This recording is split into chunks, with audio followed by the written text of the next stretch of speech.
Welcome, welcome. Everyone's here hanging out in the chat. Glad to see everybody once again. We're going to have 3 hearings tonight. We're going to have a good time tonight. Just think of it as that we're just all hanging out in the living room watching a movie or something virtually. But I'm going to get this party started. And of course, I always got some kind of little entertainment. So that'll be at the end as usual. So, yeah, let me go ahead and get myself together. But all the people in the chat, hello. I'm going to say that now. And I'll be interacting with you here and in the chat as usual. And thanks for the mods that are here right now. So it's time to get this party started. Hold on. Let me show you where we're going to be at first. All right. Okay. This way we hanging out tonight. Okay. The theme right here. $90,000 paid. Landlord wants the tenant out. Yeah. So we're gonna go right on in and hit it now. All right. Make sure y'all got some snacks. So we're gonna be hanging out for a bit. I got me little things around here. So if you see me putting something up, don't complain. Okay. We all have to eat. That's just how it is. All right. All right. I see all the hellos and stuff and people still coming in. Hello once again. But let's have some fun. All right. Let's do it. All right, those parties in position 4, give me 1 second. All right, folks, in position 4, I'm going to get you to unmute. I'm going to pre-try it. Looking at things, it might be appropriate for us to have it in person. I just want to see if we can confirm a couple things. Please unmute for me. Now, let me stop real quick before this start. Look at this guy. He has his own face behind himself as a background. If you guys, Mr. Williams as well as Mr. McKenzie, if you can unmute for me. Yes, I will. All right, if you guys can both raise your right hand, Mr. McKenzie as well as Mr. Williams. Yes, sir. Raise your right hand. That's your left hand, sir. Right. All right, as you as well, Mr. Williams. Yes. You swear or affirm to tell the truth under penalty and perjury of the law? Yes. Is that a yes, Yes, Mr. sir. McKenzie? Yes, sir. Mr. Williams, is that a yes? Yes. All right, Yes. again, I'm going to give an opportunity for both of you guys to speak. You can put your hands down. And I'm going to find out exactly what's going on, and then we'll make a determination if we can resolve here or resolve in an in-person hearing. So first and foremost, I'm going to start with Mr. McKenzie. Mr. McKenzie, you have a written lease with Mr. Williams? Yes, sir. And is that lease expired, or is it currently a month to month? That lease expired at the end of 2024 because after I got a complaint from the neighbors and the way I was keeping the place as a commercial property, I wrote him a letter. Well, hold on. You skipping some steps. Is this a commercial or residential property? Residential. Okay, so it's a residential property. Is there a late fee? Is there a late fee associated with any late payments? Yes. How much is that late fee? 10,400. No. How much is your late fee if you The don't pay? late fee, $100 per month. $100. All right. And when is the last time you received any monies from Mr. Williams from any source? In December. Okay. And I do see on the complaint, you're alleging that he is behind for 2 months. Is that correct? Was it January and February? Yes, sir. And he didn't pay the October money. I'm sorry? He didn't pay for October. He didn't pay for October. No. I do see here that you're only looking though for 2 months, which appears $5,200. And you filed this in January. So you were looking for October and January and now February, is that correct? Yes, correct. Okay. All right. So October, January, and now February, and 10 days in March if I were to give a writ of possession. Okay. So It might be. Yes, sir. all right. And I don't see anything else on your complaint. Is there anything else? My complaint is the way he kept the premises as a commercial property. And the city been called by the neighbors. The city sent an inspector to come and inspect the place.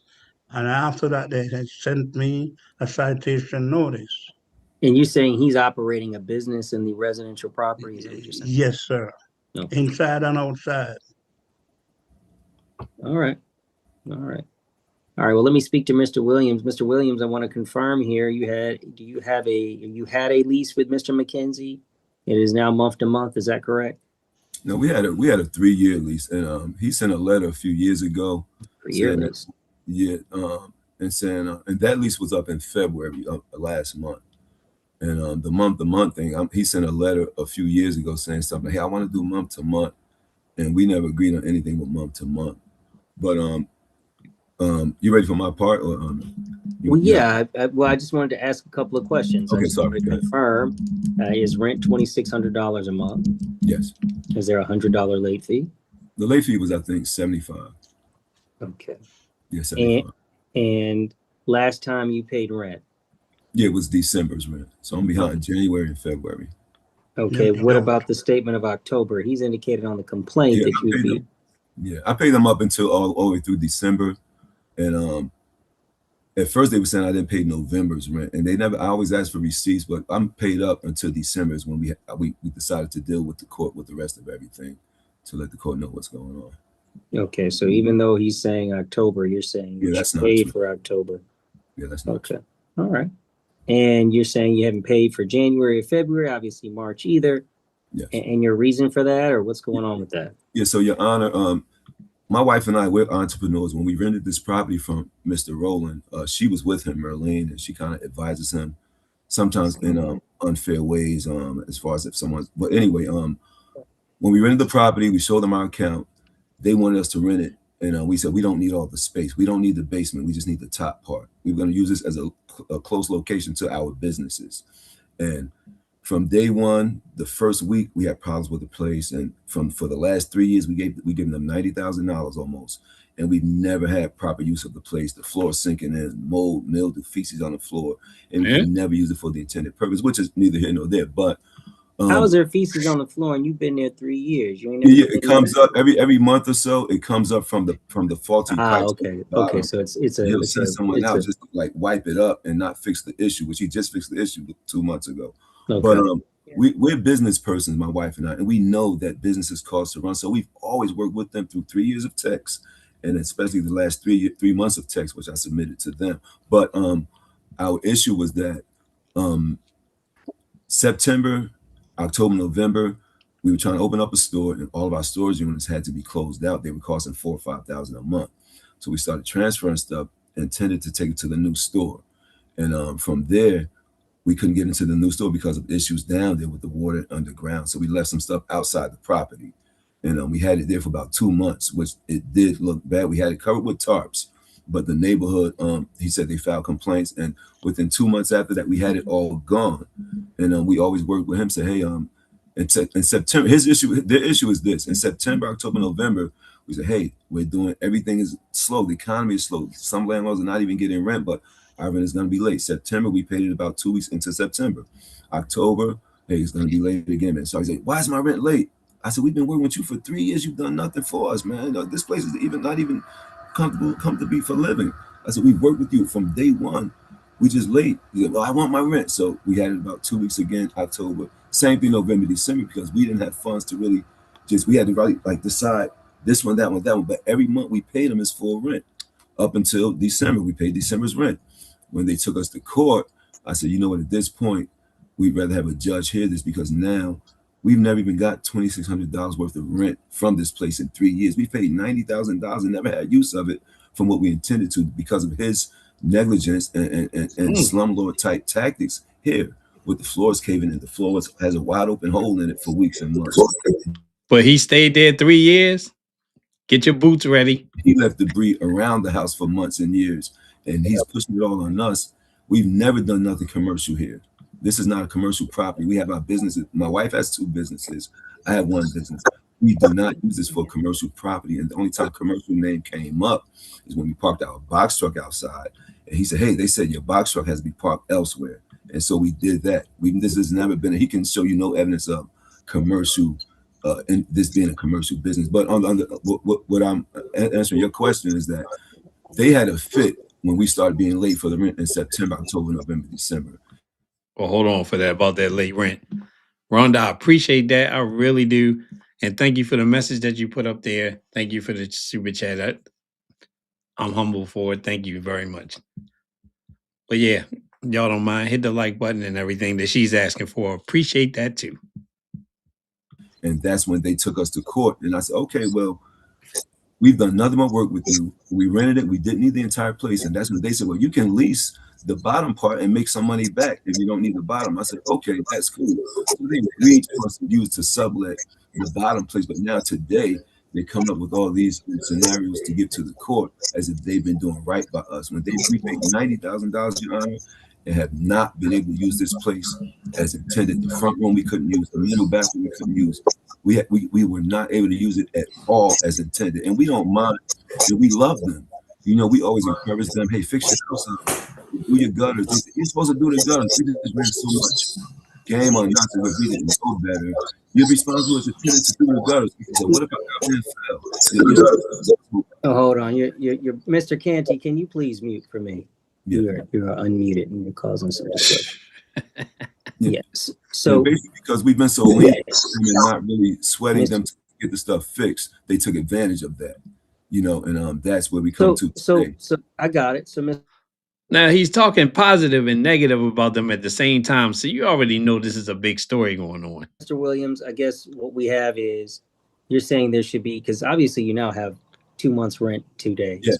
Yes. He's saying 3 months because of October, but let's just say what you're saying. Yes. So we have non-payment. So that would justify a writ of possession, but you're saying the condition and what you're renting is as a result should make the rent cheaper. That's the tenant, unless you were talking about something else earlier in the video. Yes, would be fair. Yes. Yeah, and as a result, but so you know, for me, I'm not sure exactly the condition. I saw some of your pictures. I didn't see a lot of things. Obviously, I wanted to understand to your question about commercial. Are you aware of any citation that Mr. McKenzie may have received as a result of your business practices or things that you've done or left? No, he's not gotten a citation. No. I spoke to the inspector when he came looking at when we had all the stuff on the side of the house. Like we're opening up a thrift store, which is open now. And the inspector, I said, hey, we're working on it. We have a little bit more to go. We see we're moving. He said, okay, I just want to take pictures for the court. And I told Mr. McKenzie, I said, hey, let me know your court date. I'll be there to take the blame because you have been telling me, Glenn, move this stuff. And I've done everything I can, and we end up moving it. And I said, let me know when you go to court, and I'll let the judge know, hey, he told me about it, and I'll cover this for him. It was my fault, not his. And that's in text messages and everything. So I couldn't say it. You're saying the part that you're having an issue with is an area that you've never really taken possession of? No, the entire home, we could not. We still don't have a working stove, a dishwasher, overhead microwave, refrigerator. 2 times we lost thousands of food, holes in the floor. How long ago did you lose all your food? Yeah, that was about 2 or 3 years ago. But we just never. Come on, man. So give me some reason. What I'm saying is this, Your Honor, is 6 that months or so. No. We just never gave a concern about it because we respected them and knew that they would. I know, but listen. And you don't have to immediately say something all the time, but if you are going to allege now at this juncture that, hey, for 3 years you breached me and I want credit, but I really didn't say nothing because I was trying to be, you that's on you, right? Now there's some conditions that are bad, and if you don't say anything, then that's just a complete failure. But I'd want to see those things. And now I saw some of your pictures, but they were, I have everything. I have weren't everything. very clear. I understand you may have everything, but I don't know if I have everything that you. I tried to file it with the court, electronic filing. I understand. But I just wanted to say one thing, Your Honor. So my thing is this: once they decided to go the court route, I said, okay, we can go that route fully. And that's fine. I just think, Mr. McKenzie, give me 1 second. Mr. McKenzie, you're still on mute. Okay, go ahead. Yes, sir. So look, I want to kind of hear this in person. I just want to see the conditions, see what he's talking about. The truth is, I'm gonna be honest with you, Mr. Williams. You're probably gonna get a writ because it doesn't sound like the property's uninhabitable. It's just got some issues. But I want to know how much money it's gonna be, so I don't, essentially give you a judgment that isn't appropriate with the facts.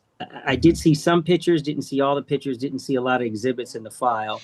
Mr. McKenzie, I desire to reset it, which is what I was thinking about doing from the get-go, just so I can see these pictures. Are you aware of these conditions he's saying? And he's saying that the basement's not habitable and all this other stuff. Are you familiar with that?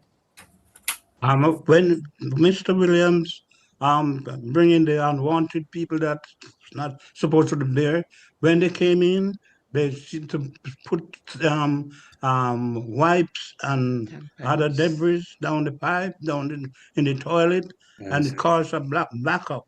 Which time Mr. Williams called for me, telling me that he had a backup. I get my plumber, comes in. When they went underneath and check it, they snake it out and whatever. They told me to tell Mr. Williams not to put any more wipes in the toilet. So whatever, um, whatever he's talking about, he's the one that created it. Oh, real quick, this is up here. All right, take about 13 months of membership in the trust. You've been hanging around for a while. I appreciate that. Because you could see where I paid several occasions. The last money I paid was $5,000 to have it cleared up. So when Mr. William gonna say I don't pay any attention, he's lying. All right. So what I'm going to do is this, Mr. McKenzie, I'm going to have you and Mr. Williams come to my courtroom next week. Just bring that a receipt of you repairing everything that you've done in repairs in response to the conditions that Mr. Williams has complained about, and Mr. Williams, any pictures or other evidence that you have, and then that way I can get it. But I'll be frank, Mr. Williams, it appears there's non-payment, which is just going to be, it's going to be 7 days, but I want to make sure I've got the amount right. So I'll reset it for next week. I'll get the amount right, and then we'll know what's going on. Yeah, and I had a quick question too. So my thing was, so I also had my filing, and like I said, I respect them as business persons, and I never wanted to take them in court for anything. The only court thing came up because they brought it up. My issue with the court was that what we paid for, $2,600 a month, $90,000 we've given them, and we did not use the house as intended. So, but that's on you though.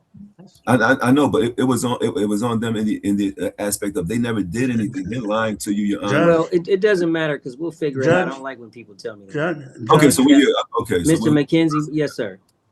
Judge, over a year, Mr. Williams prevent me from inspecting the upper premise part of the I don't house. want to do all that online. I like to do that in person so I can look at you right in your eyes. Okay, so we're going to get it reset for next week, Tuesday, and then you guys bring all your evidence and we'll get it cleared up, okay? Okay. All right, thank you. Hold on, Judge. He is in rehab right now, and we're not sure if he possibly cannot make that court date. For next Tuesday? Yeah, he's in rehab.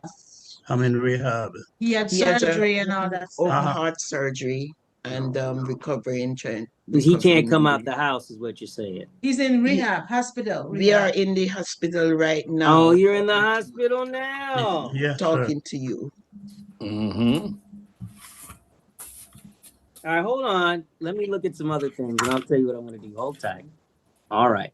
Do we have any other announcements? Hold on, Mr. Williams. Do we have any other announcements? Mr. Williams and Mr. McKenzie. Mr. McKenzie, I see that you're in the hospital, so I'm going to try to conduct a reasonable search here of the issues that Mr. Williams is saying. Mr. Williams, tell me, in the last 6 months, what has been wrong with the property? Well, everything. The last 6 months were the worst. He only came and fixed the pipes 2 months after 3 years where they dug in the ground this time. He didn't even know if it was a septic tank here. All right, so pause. Yes. Let's start. Yes. Let's start with June of 2025, right? Okay. Yes. You're saying there's sewage. Could you use your bathrooms or no? Well, one of them we could, 2 of them we could not. Okay, and why couldn't you use the restroom? Because there was black stuff from the sewage in the toilet and in the tubs in those bathrooms. Okay, and you're saying, when did you let him know that there were black stuff in the tubs and the toilets? 2.5 years ago. Okay. It would come every month or so. It would come up every month or so, and it would keep coming up. Okay, so clarify for me. So it's not that it's there all the time; it's there sometimes. Yeah, when it's there sometimes, it'll sit for about 3 or 4 days, and then he'll send some out with a snake. So someone would come. Yeah, they would come. They would come here and there with the snake. See how you give me one big bold statement, and then when we ask, you'll find out that someone did come. So someone would come, snake it, and then it would go down. So he responded It just would take a couple of days for someone to get out there, and Yeah, then and it wouldn't go down. It wouldn't go down. Like sometimes it would go down, sometimes it wouldn't. He'll go to the But next. he would send someone out there. Is that correct? Not all the time. Not all the time. Not. We've got receipts where we call people to come out. Did you ever have somebody come out and pay for those repairs? Yes, and we sent him the bill for it. Okay. And how much when did you send him a bill, and how much? Or was this in the last 6 months? I think it was, yeah. Okay, tell me tell me more than what you think. What do you know? And we didn't hear from him for about a week or two, and it was still sitting in the tub in the toilets, and the stuff coming up from the basement floor. So when was this? This was about 2.5 months ago. Okay. And so this was in December, November? Yeah, it was around that time. Okay, and tell me specifically and how long, what was happening? Well, it came up again from the floor, the black water in the tub and the toilet, and it would be bubbling, and it would come up under the basement floor, and we're smelling the crap coming through the kitchen floor. We call them, leave messages for them, and they said, we're looking for someone, and then we wouldn't hear from them until rent time. And then when they didn't call someone, we got suggestions on a plumber to call. We sent it to them. They never called the plumber. So we had the guy come out. We had 2 people come out, which we paid for and didn't even charge them for. And we would just send them the receipts. Well, listen, how much did you pay? One came out for like $100 assessment, and one, I think we paid him $200 something. My wife really does all that. No. Really? If somebody come out with that kind of damage, you know it's gonna be way more than $200. Okay, so that's about $300 that you said you paid. That's and what month was this? It was about 2.5, 3 months ago. Okay. What else did you pay or do that you're saying that they didn't sufficiently respond to? Oh, well, we cleared debris that they themselves left on the property also. Yeah, but how long ago? That was the last few months when they took the sauna out because it never worked, and they left all the debris and stuff outside, pipes and old wood, and they were blaming it on us. And I sent them pictures of like 8 different things that they left. I said, this is not all our stuff. We just never really cared to really bug you guys about it. Your Honor, I'm an honorable businessman. My wife is as well. They're lying to you, and they're playing on our intelligence or yours. I'm not sure. Well, listen, Mr. Williams, can I be honest? We have money now. We have no reason to lie to them. But you listen, stop. Yes. Stop. And I'm not telling you to stop because I don't want to hear any of your testimony. But what you keep telling people are lying to me. That's my job. You don't have to tell me that they're lying. I can make that determination. It makes you look bad when you say that they're lying. Because then I think, why can't you use better words to describe what's going on? Other than that's because he's lying and saying that they're liars. And you're a businessman, right? So what I'm saying to you is in the last 6 months, you're identifying problems that you're saying sometimes they responded to, sometimes they didn't. I did see some pictures, but those pictures just seem to be on the outside. So I'm going to ask Mr. McKenzie. Mr. McKenzie, he's saying that you removed a sauna, that there was a portion of this property that wasn't very or usable. I believe, Mr. Williams, you said it was the basement. If you can describe to me the condition that you left that space in when you first rented it to Mr. Williams, because he's saying now you had removed a portion of it because of the condition was so bad. Can you tell me about that? You speaking to me, Judge? Yes. Yes. The last person that rented that property was there for 15 years. I'll never have a complaint, neither from them nor the neighbors. Anyway, they leave because they want to downsize, and I went straight in with a builder, and I refurbished that property outside and inside. Well, that's not what I'm asking about. Just don't do all that. I'm trying to tell you the condition that Mr. Williams get the property in. That's all I'm trying to do. I understand. I got a specific question and you're giving me a very all-around answer. So I'm referring to the sauna. Did you remove the sauna about 3 months ago? I went in and get somebody to repair it. To repair it. Yes. And why did you do that? Because the bench itself and the bath on top of the sauna, on top of the sauna is a bathroom, and it was leaking, and it drained the water down into the sauna. So I had to refurbish the sauna. All right. And I paid to have it repaired. Okay. And also the toilet. Okay. All right. And then Mr. Williams, just quickly here, beyond the toilets and you're saying some of the sewage, what else did you do maybe in the last 6 months or so, or that was problematic for you? Yeah. Can I just say one thing, Your Honor? Mm-hmm. He didn't answer your question, and just ask him, is the sauna still usable today? We've never used it. Is it usable today? Just ask him that. Sure. Mr. McKenzie, can you use the sauna? Pardon? Can you use this sauna that Yes, seems it's to be... usable. I gave it to him usable. Okay. All right. Well, and so beyond the sauna, and I'll assess the value to the sauna. It's a blessing to have a sauna in a home. So what else do you have that's of issue? I mean, okay, the kitchen floor is caving in again. The stove doesn't work. The overhead microwave. When have you told him that the stove does not work? Did you ever communicate that to him? A week after we moved here. Okay, stop. When you tell me you haven't had a stove for 3 years, it makes me think that something wrong with you. So does the stove not work, or does the stove have some issues? No, one burner works on it, the top burner. One burner works. Does the oven portion work? No. No. So the oven portion doesn't work and only one burner. And you're saying you've only told him one time back when you first moved? Several times. It started when we first moved in. I told him about it. So you guys just don't cook then a lot? No, we eat out. We have another location. We have 2 other locations. We're in business. This is not your primary residence? It was going to be because it was central to our Let me business. ask you that. It's not what I asked. Is this your primary residence? Yes, it is. Yes. Well, you just told me earlier it was going to be. So is this your primary? But we never could really get comfortable here, but we've been here because it's our only choice in this area. Okay, so you don't have another residence?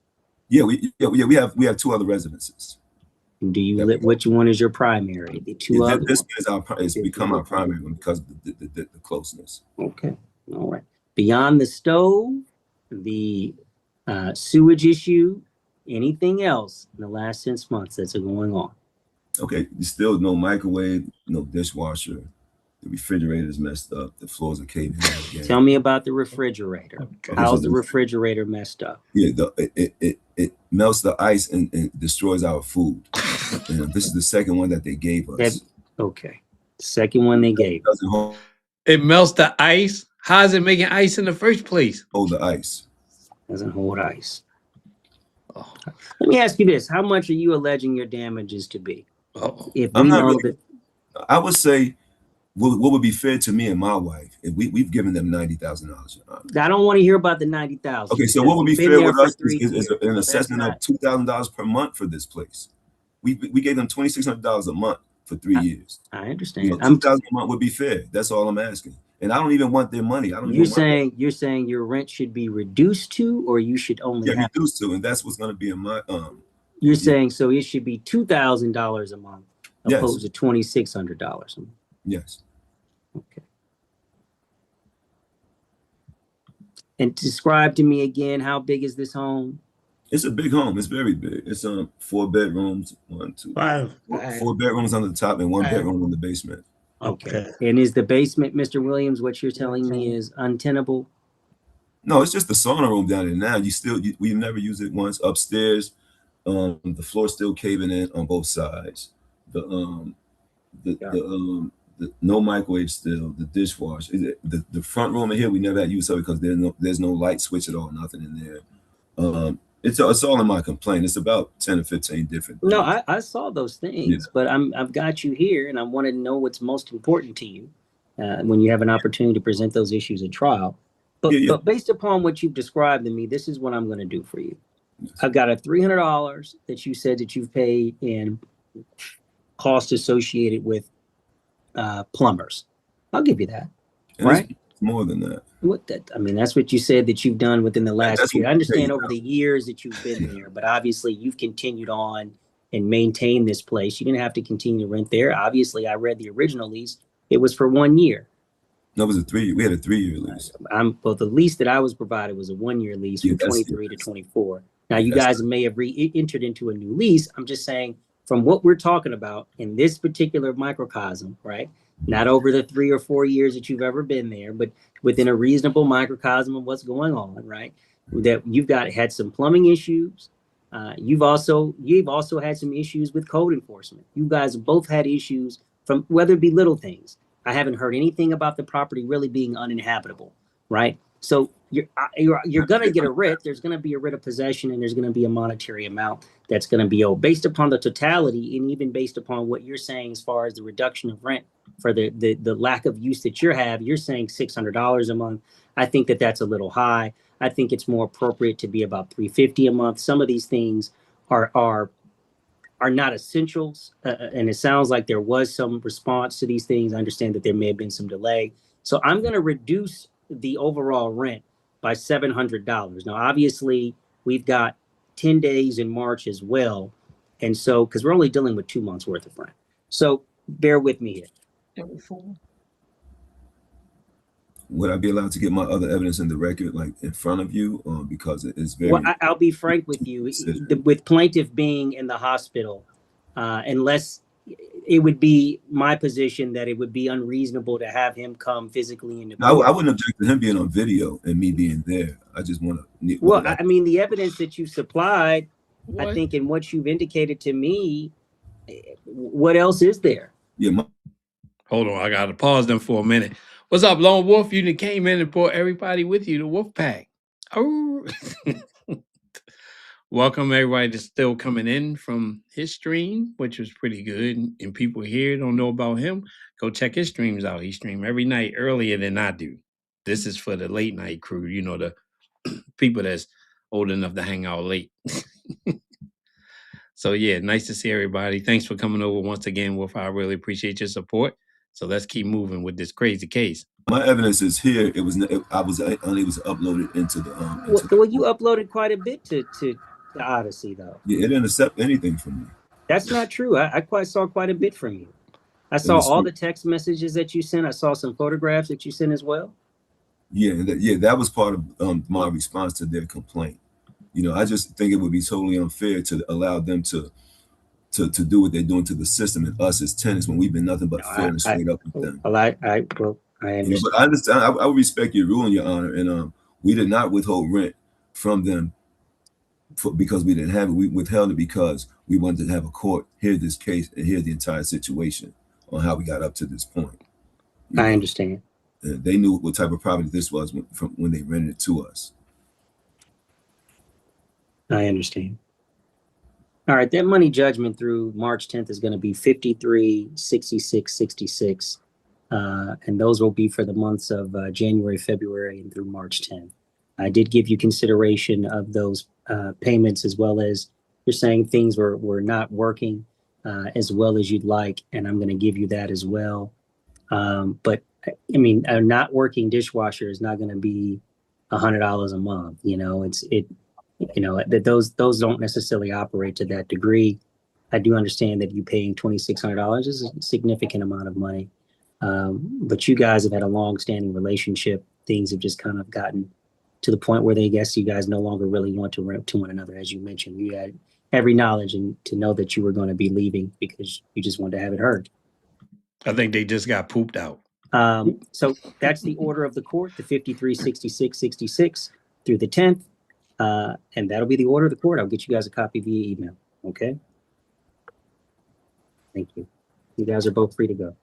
So I have a question, Your Honor. So at this point, well, okay, no. Yeah, let's let it go. I'm sorry. Go ahead. Oh, no, go ahead. There's no. No, I didn't have anything else. Mr. McKenzie, did you have anything else? No, sir. All right. All right, folks. You guys are free to go. You'll get a copy of the order in your email. Thank you so much. All right. That was a good hearing. Now, I want to address this right here real quick before we go into the other one. I'm not calling anybody old. You know how, the people can hang out later. We have more authority to hang out late because I always start them late. So I'm in the same group. So, yeah, that guy was full of it. But anyway, we're ready to move to another one in the same court, actually. I'm just making sure I'm not missing anything before I move on. Yeah, that guy, they just wanted to get out of it. There's no way that place was in that condition for all that time and he just lived there. If so, there's something wrong with him. So, all right, we're back in here again. This time, we have a business blunderbuss budget, okay? You're going to find out when you go in. But it's a lady that rented a property and she couldn't start her business because of some things that, she's blaming from the landlord. So we're going to go ahead in there. That's right. Late night crew is the best crew. That's right. We hang out late. That's what we do over here. All right. So we're going to go into this next hearing and check this out. All right, those parties in position 5, can I get them to unmute?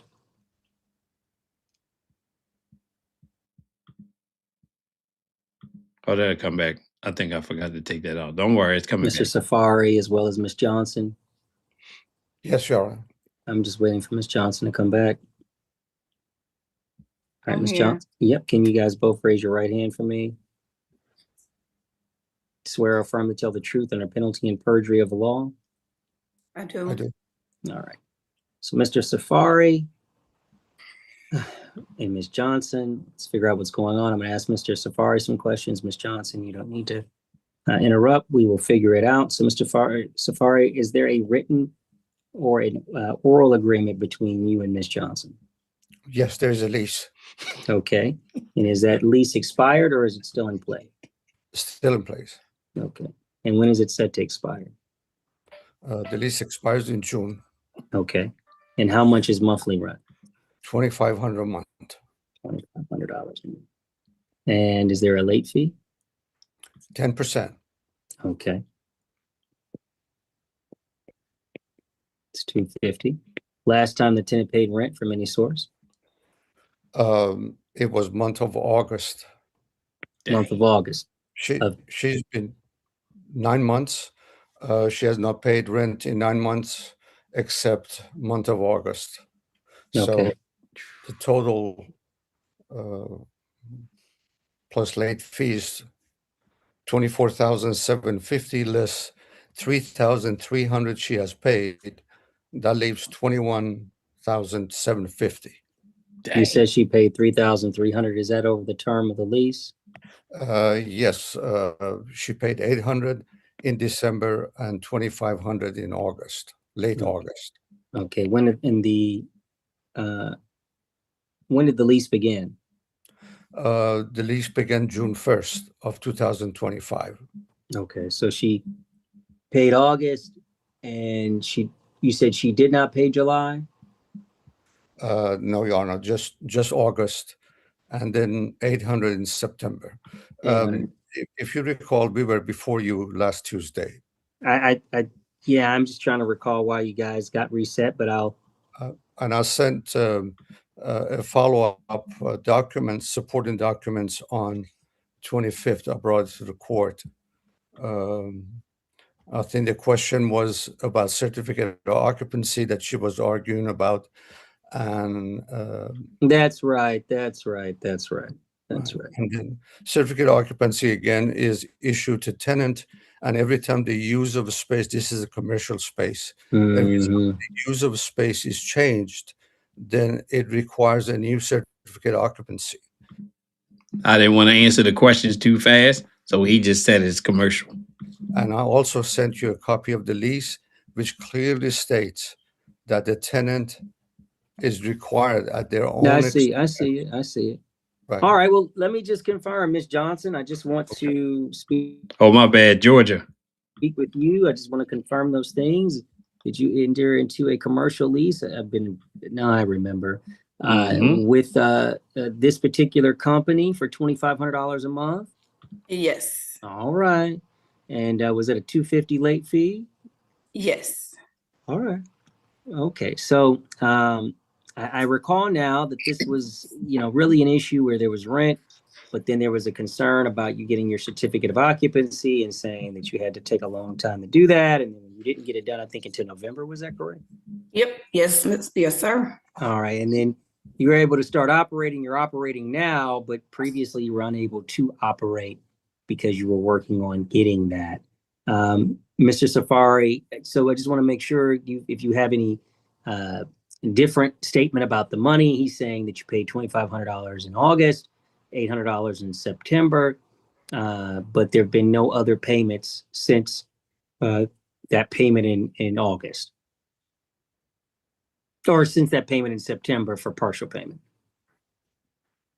You mean a partial payment for $800 in December? Or just he said September, but yeah, I guess December.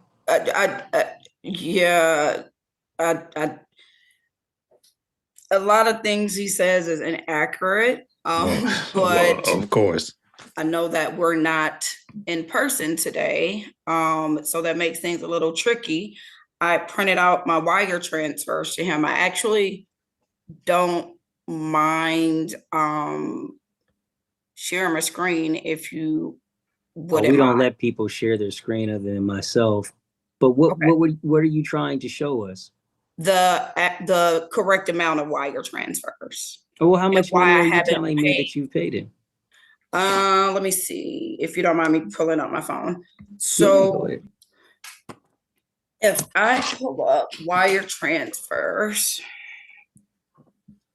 and the reason I haven't paid him again is because of the CO issue.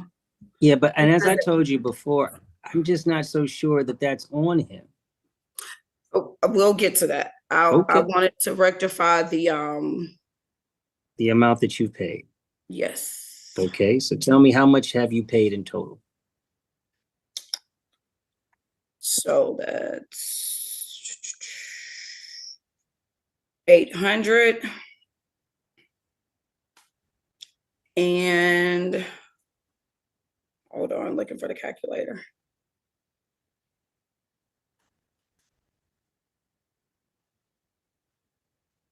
Figure she can add it on her finger. 8,300 per calculator.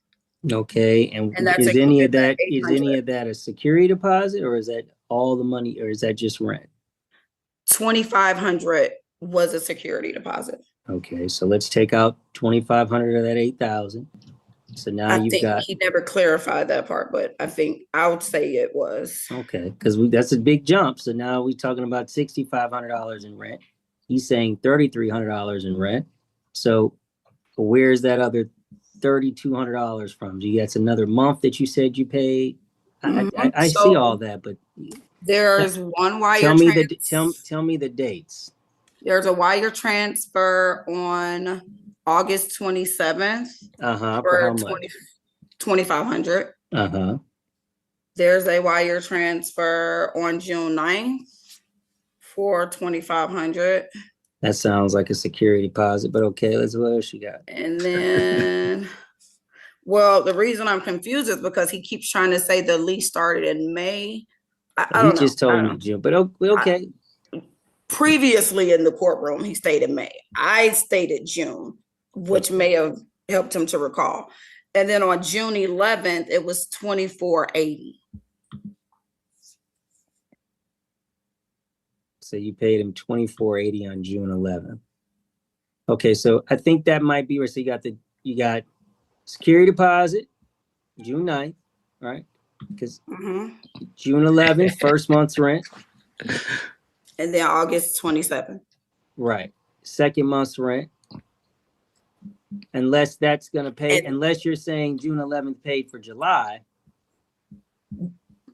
Well, can we skip which payments or for which payments so we just don't go down that rabbit hole? So I know, but that it's important because what you've expressed to me is you've got 25, 25, 2,480, and 800, right?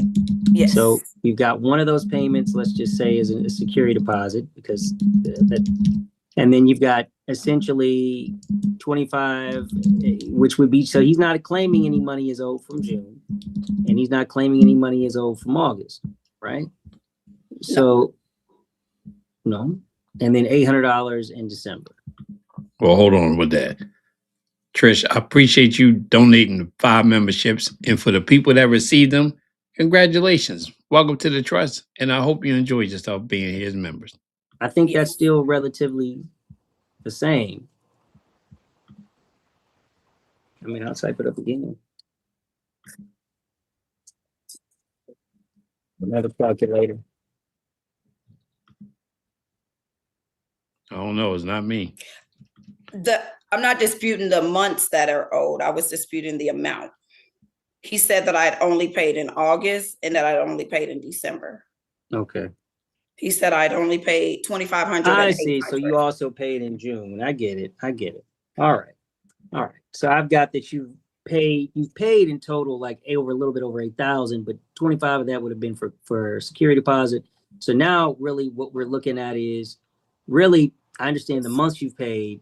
So but you missed July, got August, got a partial of December, and here we are. So I'm going to figure all of that out.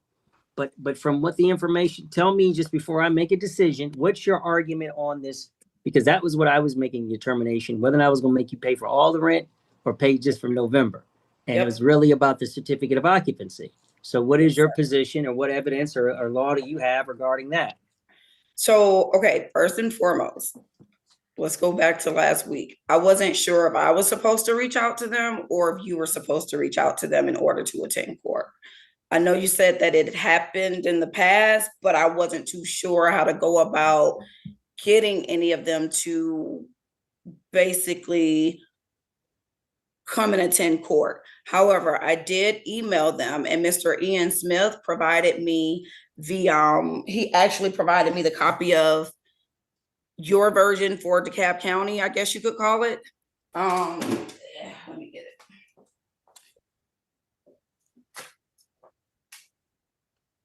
He provided me with the copy of DeKalb County's code enforcement for commercial properties.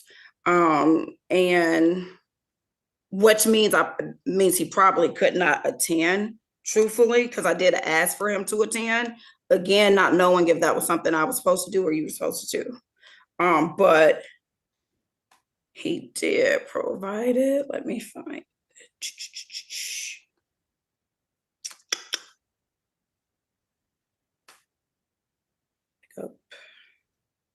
And again, I'm not arguing that I should not have gotten my own CO.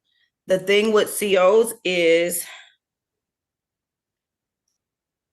good afternoon, Ms. Johnson, please find an attached copy of County Code Section 735 as it relates to occupancy. Hold on. All right, David, thank you for the 10 months of membership and hanging out with the trust. I really appreciate it. Hope you hang around more. And Tennessee. Okay, so going back, I'm not disowning the fact that I have to get a CO, right? But the way that it's supposed to happen is there's supposed to be a change of CO once there is a new tenant. As a new tenant, I should have come in and been able to get a simple change of CO.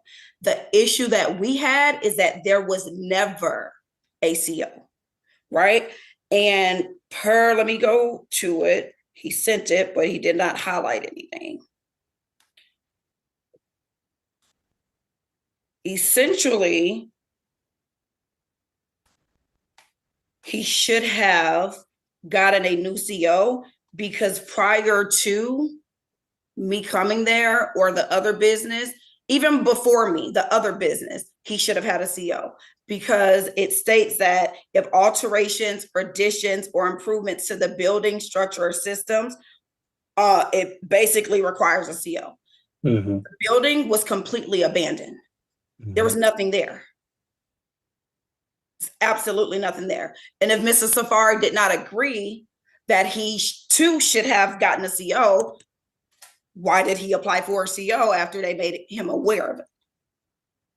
He literally attempted to get the CO on his behalf, but I guess he was missing something and they asked him to do something else. He did not. Again, I was left out there high and dry on my own to do everything by myself.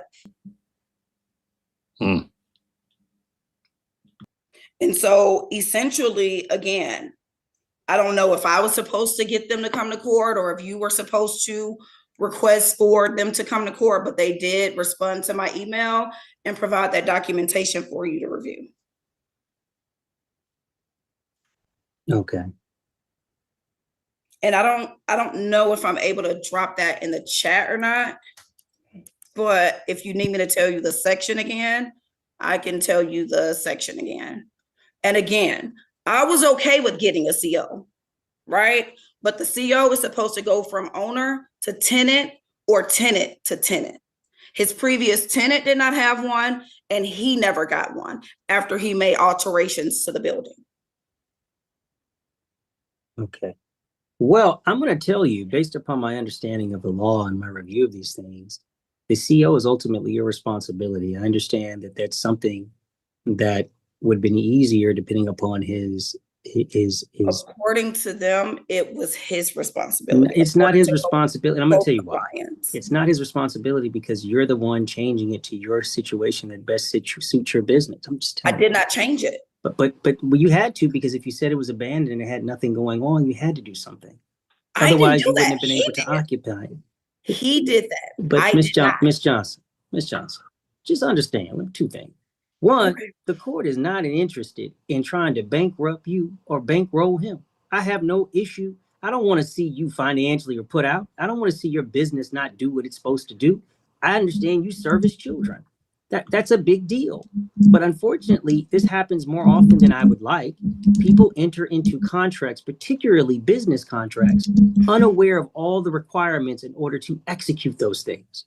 And that's just unfortunate because there are a lot of laws and things that will hamper businesses. That's why a lot of businesses don't make it, because there's a lot of things they don't know. And you entered into something and there was a part of it that you didn't know. And then when you found out, it took longer than expected. But that's not on Mr. Safari. That's on you, because you didn't unfortunately know. And yes, it took long. And yes, it may have needed some of his help. But these are things that you have to anticipate in business. And I know that's hard. It's a hard lesson. It's a costly lesson. But I can't say that your occupancy should not be paid because you're saying there's a certificate that needed to be acquired, but for you specifically, for your business, not for him. It was not specifically for my business. Okay. There needed to be a CO for the building itself. Oh, and I understand. And I would disagree on certain aspects of what's going on, particularly in lieu of this commercial real property. Now, Mr. Safari, I understand that you had 19.2 for the amount that was owed. I'm going to tell you how we came up in the amount that I have. I have essentially 7 months that she has not paid, not including March, right? And that's 7 months because I don't see that there's a payment for July, right? I see there's a payment for June. I see there's a payment for August. So even if I were to essentially start August, because August payments would essentially been for July, I've got August, September, October, November, December, January, February, 7 months times 25 is 17.5. And then she paid $800 in December. If I do the amounts for the 10 days in March, that's a little bit over $800. That essentially would cancel out the amount that she paid in December, the amount that she would have for the 10 days in March that I would get for a writ of possession. And then if I were to give you late fees, again, we cap late fees at 10% of whatever the monthly rental value is. Now, if I give you the 7 months of late fees, then you're looking at $19,250, right? If I give you 1 month late fee, you're looking at $17,750. All right. So I am going to essentially cap it out at this $19,250, which is the late fees. You're not going to get a late fee for March because it's going and you filed in February. Technically it should be 6 late fees. Forgive me. It should be 6 late fees since you filed in February. So it would effectively be $1,900, which is the balance for those months that are unpaid. As far as cost of this. Yeah, and that's what the order is going to be. I'm just looking to see if there was anything that I missed. But that's the order. That's the amount. And the writ is on the 10th at 11:59 p.m. All right. I'll get that copy to you guys. Are there any other questions? Mr. Safari, Ms. Johnson? Nope. Thank you, Your Honor. All right. I'll get this to you. Thank you. All right. Or you guys are free to go. I heard people, well, I saw people talking about that guy that came back. I did them backwards because the first one had a little bit more, a little bit more to it. So we're going to another one. This happened, I think, yesterday. Might have seen it somewhere. I'm not sure, but I didn't get to go live yesterday. So we're going to be here. Hold on. It's coming up. I hope.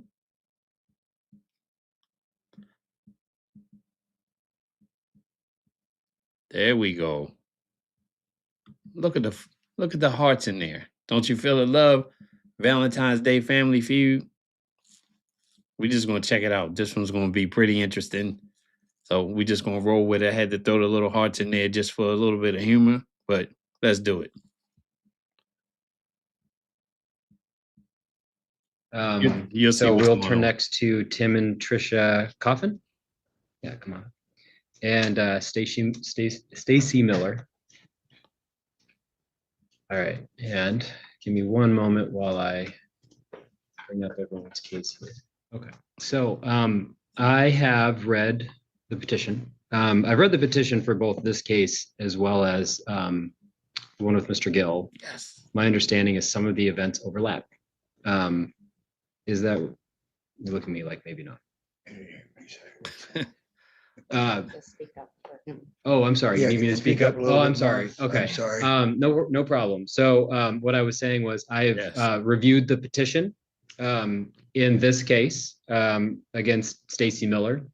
And just so that it's helpful for folks, I've also reviewed all of the documents in in the petitioner's petition against Jax Carngill, we're not having that hearing today, but it sounds like some of the events may have overlapped. And so I'm just so the parties are aware, I have read that as well. I think most of the documentation from that incident is in the petition with respect to Mr. Gill. But I've read that as well. That's not part of this petition though, but to the extent it's referenced in this petition, I've read that as well. So I know you've all been here all morning, so I'm not going to go over the definitions and all of that again. If we have to kind of bring us back to those definitions, I'll do that. But again, all the ground rules remain the same. It's a bit easier since I've got the Coffins in court and Ms. Miller, you're on Zoom, but again, comments towards me and everyone will have their turn to speak. And as you just saw, I'll ask a lot of follow-up questions. So we will get started here. I will put Tim and Trisha. And is it Coffin? Is that how I interpret? Coffin. All right. Sorry about that. Coffin. All right. I'll put the two of you under oath. You can both raise your right hands. Do you swear affirm the testimony you're about to provide is the truth, the whole truth? Yes. Okay. Go ahead. Whoever would like to speak first. Again, as I told the other parties, I've read everything, so no need to walk me through everything in the petition, but if you'd like to summarize it, please go ahead. I guess I'll start. So there was an altercation at the Miller's residence there. Obviously is dictated in the reports there. I have petitioned for a protection order on both parties due to that altercation that you have the information on there. Wife and I went out for Valentine's dinner like we always do. Heading back, we were going to stop by and see our grandkids there. Reached out to who we thought had the children at the time. Did not. That was Mr. Miller there. He let me know that the children were at the house there. Go ahead and feel free to, like we always would, just swing by there. At the time of the visit there, do like I always do, knock on the door, listen for the response behind the door, open up the door. Needless to say, ended up being an altercation there, which we have multiple files going on with your court right now on that. But with the assault that was done in the house and outside the house there is what caused us to put the protection orders in place there on that.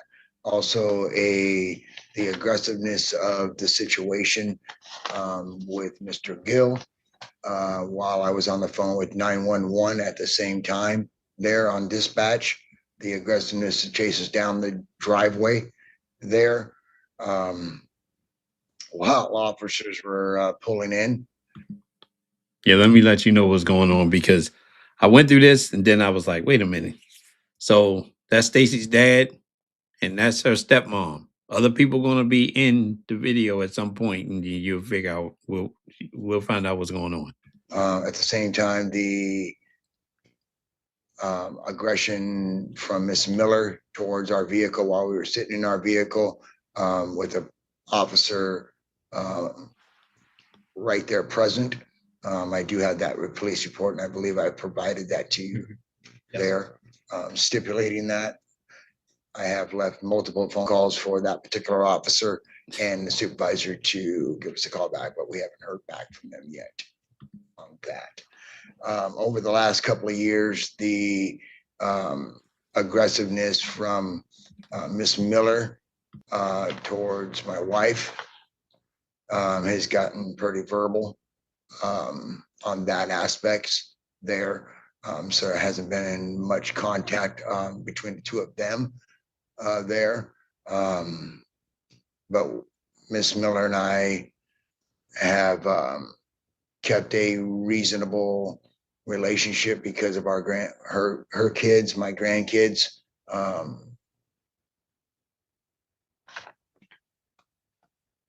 They mean the world to me. So I've always tried to keep that open line there on that level. There's been multiple conversations and threats and things like that that would keep the kids from coming and spending time at our house there on that. Used as more of a pawn than allowing the children to spend time with their grandparents there. Right now, since we've started this particular situation, we have had vandalism towards my wife's vehicle there, which is in the police report that Chehalis Police Department has taken there, with the pictures and the documentations of the vehicle that was seen on the video cameras at the residence and in the police report that's stated there. I feel right now the protection order should stay in place there on that, because we are worried with the fact that, you know, the sudden vandalism just to her particular vehicle there at our residence there is made it very alarming, and we ended up having to notify our neighbors of the situation there. Everybody on our street has now got cameras up there. We also have installed more around our property to make sure that we're safe at all times. There has been a lot of aggression that has come forth. So if I could stop you, so you've mentioned a couple of times a lot of aggression, multiple instances, things like that. So apart from the Valentine's Day incident at the home, do either of you have examples, dates, things like that, as far as what that sort of aggressive behavior is you're referencing? It's been phone call conversations between myself and Miss Miller that have gotten very verbal over the phone there. Also multiple conversations between Miss Miller and my wife, Trisha Miller, or Trisha Cuffing, and those have gotten pretty heated there. In those conversations, have there been, you know, again, I know you all were here earlier, express direction to Miss Miller to not contact you anymore? No, we haven't done that. Miss Miller has been, her and my wife have kind of split that ways. That way they don't really contact each other at all there. Myself and Miss Miller keep in contact for the kids' sake there, going to birthday parties, family functions, things like that. On that note, Miss Miller just, with the tension between her and my wife, she doesn't come over to our house. Normally it's the father, Mr. Miller, that brings the children over to the house. So I'm wondering if all this is stemming from his wife.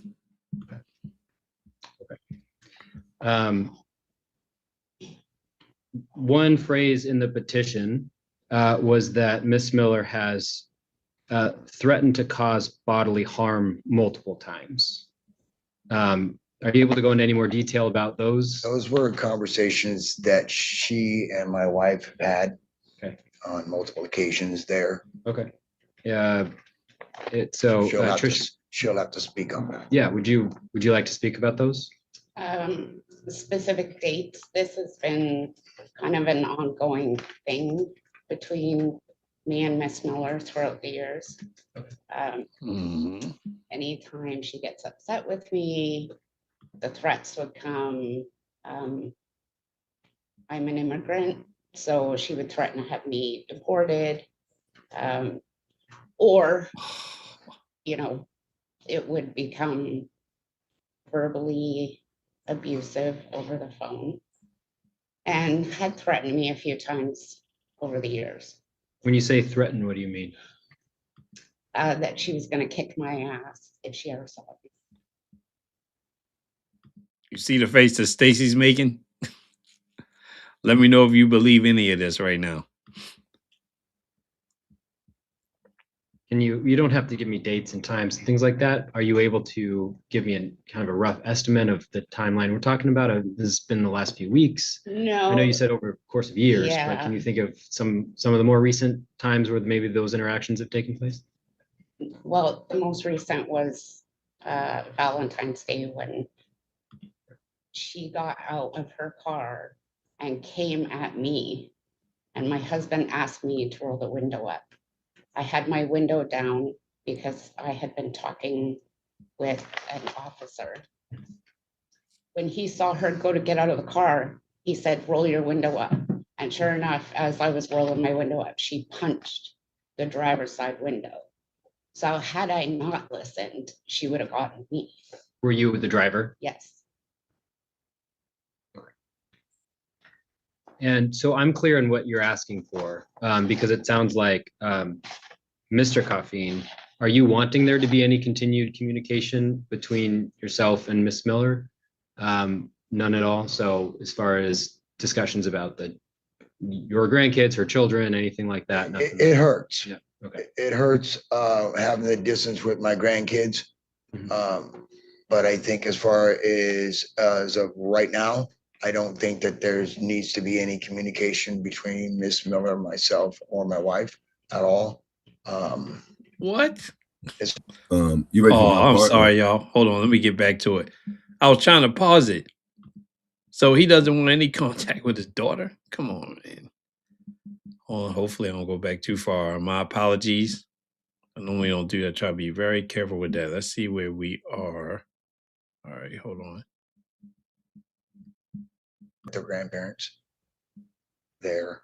Right now, since we've started this particular situation, we have had vandalism towards my wife's vehicle there, which is in the police report that Chehalis Police Department has taken there, with the pictures and the documentation of the vehicle that was seen on the video cameras at the residence and in the police report that's stated there.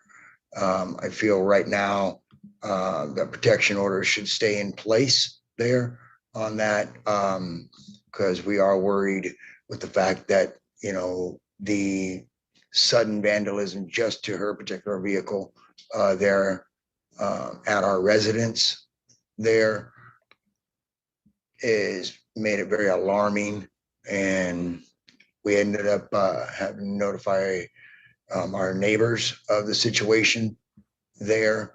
Everybody on our street has now got cameras up there. We also. Oh yeah, I went back a little bit too far. I want to keep messing with it.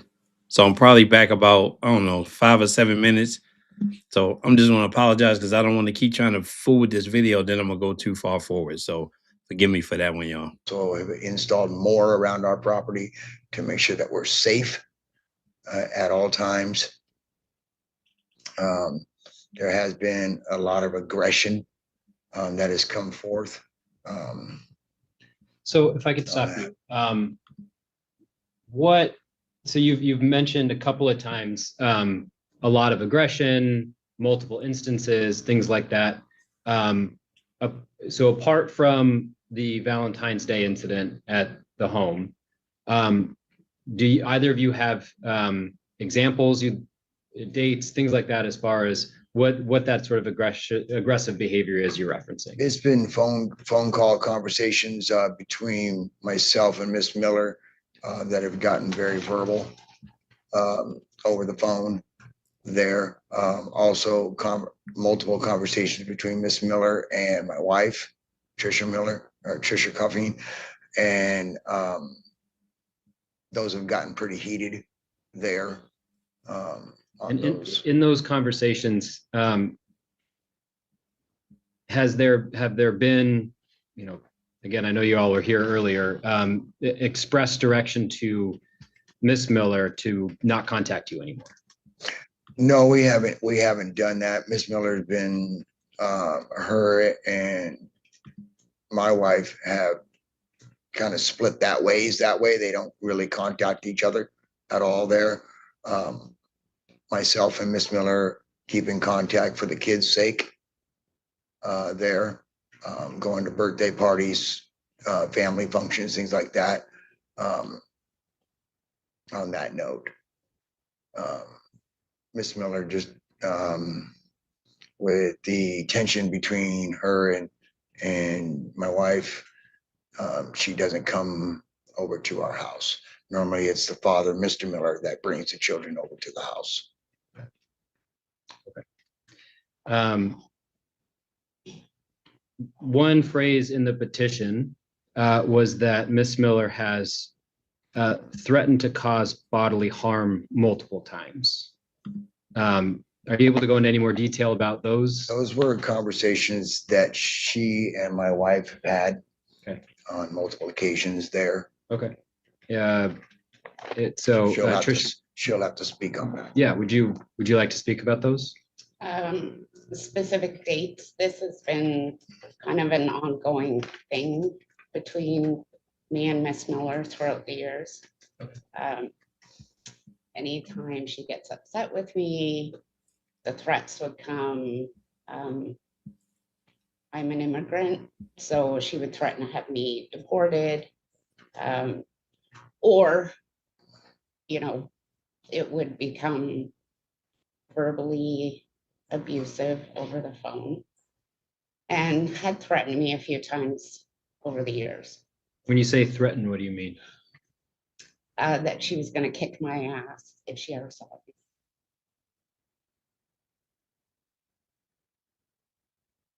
And you don't have to give me dates and times and things like that. Are you able to give me a kind of a rough estimate of the timeline we're talking about? This has been the last few weeks. No. I know you said over the course of years, Yeah. but can you think of some of the more recent times where maybe those interactions have taken place?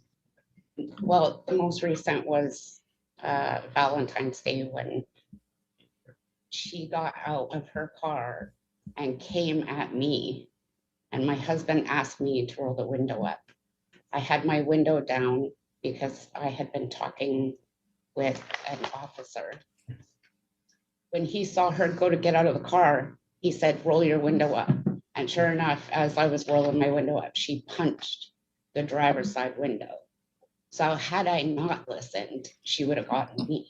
Were you with the driver? Yes. And so I'm clear on what you're asking for, because it sounds like, Mr. Coffeen, are you wanting there to be any continued communication between yourself and Miss Miller? None at all. So as far as discussions about your grandkids, her children, anything like that? It hurts. Yeah. Okay. It hurts having the distance with my grandkids. Mm-hmm. But I think as far as of right now, I don't think that needs to be any communication between Miss Miller, myself, or my wife.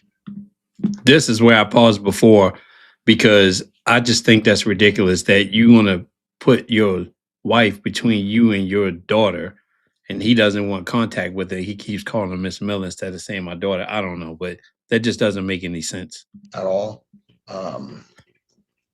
As hard as that is to say, yeah, I think it's in best interest for us. I believe it's in best interest of Miss Miller as well. Probably in best interest of my grandbabies.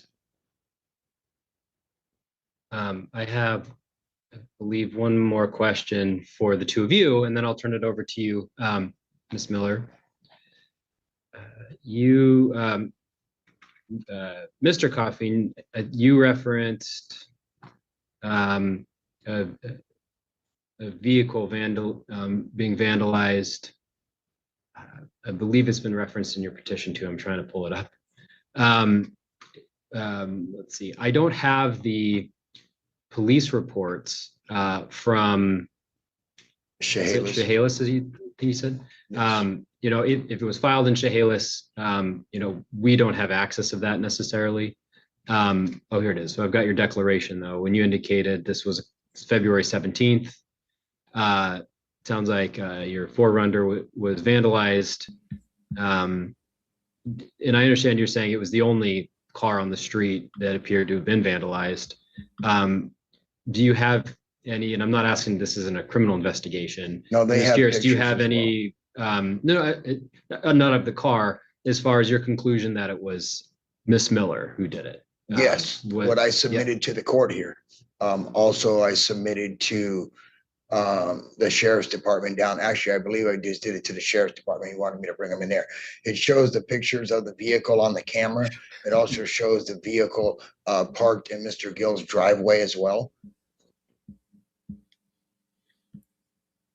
Maybe I missed this, but yeah, there's multiple pictures.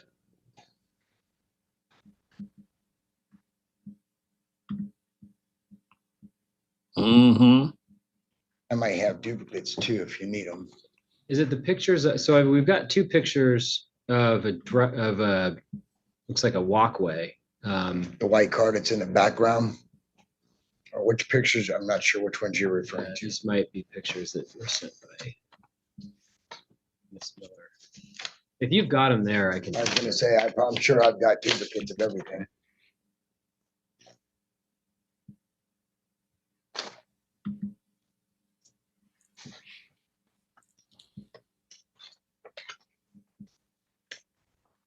My other concern, Your Honor, is that there seems to be a way that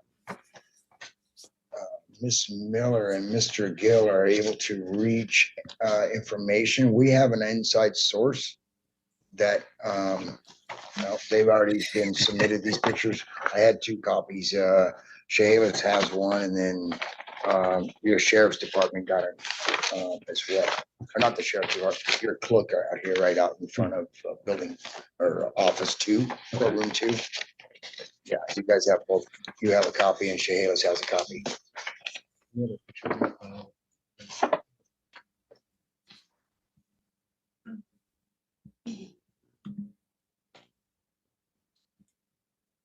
But between the vandalism there and the aspects that the vehicle was punched right in front of officer there at the scene there, malicious mischief definitely comes into play there. I don't hear of anyone being arrested, and I'm sure the vehicle was not hurt. Mm-hmm. Yeah. Okay. All right. Okay. But I have your declaration about the car and everything like that. Okay. So we've addressed the car, the incident on Valentine's Day, some of the more kind of ongoing conversations between the two of you and Miss Miller. Before I turn it over to Miss Miller, anything else you'd like to let me know? I'll as you saw before, I'll turn it back to you likely at the end with some follow-up questions as well. But anything for now before I turn it over? Okay. Okay. So Miss Miller, if you could please raise your right hand. Do you swear from the testimony you're about to provide is the truth and the whole truth? I do. Okay. So go ahead. You'll have a chance to respond. So I don't want to go too much into the weeds considering you've been able to read everything, but on the night of Valentine's Day, I was supposed to be taking my son to my soon-to-be ex-husband's house because we no longer reside together and haven't for months. At the time that I left, I received a phone call from my oldest daughter screaming and crying, saying that her grandfather was fighting with Mr. Gill in my living room and that her papa had come in, walked through the door, did not get the door opened for him. He did not knock. He walked in. Mr. Gill was standing in the kitchen there was 5 kids here that day. Rightfully so, Mr. Gill stopped Tim and asked him who he was. Tim refused to say who he was, and this was verified by all of the children that were in the home. And Tim proceeded to proceed with aggression. Mr. Gill did what he thought he was right and tried to get Tim out of the house. And I guess the altercation happened with them. Mind you, I am not home. I'm just on the Ring camera and on the phone. I opened up my Ring camera to Mr. Coffeen and Mrs. Coffeen standing in my front walkway, them screaming at Mr. Gill. Gill's telling them, you need to leave, get off the property. I was screaming through the Ring camera for them to leave because at this point, I don't know what's going on, why there's someone at my house when I didn't tell anybody they could come in. And then you just walked into my home and put my children at risk. So he was told he needed to leave by both of us. In the midst of all of it, there was, as you can see in the court record, that I believe Mr. Gill is the new boyfriend. there was a gun in the home. It is not my gun. I don't own guns. I don't like guns. Everyone who knows me knows I don't do guns. Rightfully so, Mr. Gill had a right to protect himself and the children, which is what he did. When I got here, Tim and Trish were sitting up within their vehicle, kind of like at the entranceway into our cul-de-sac. When I pulled up, I put my vehicle in park, and I did. I started yelling at them, asking them, what are you doing? Why are you fighting in my house? What is going on? Trish proceeded at that point to open up her vehicle door, get out of the vehicle, standing halfway in, halfway out, calling me a whore and a home wrecker and all this other stuff. So there was a verbal altercation there with both of us. As she came towards me, I came closer at her. There was contact with the window. No, it was not a fist. It was an open hand. At this point, the officer that in one of the reports even stated he came in up to the scene, noticed that we were visually arguing with each other. He watched Tim get out of the vehicle and was instructed to get back into the vehicle.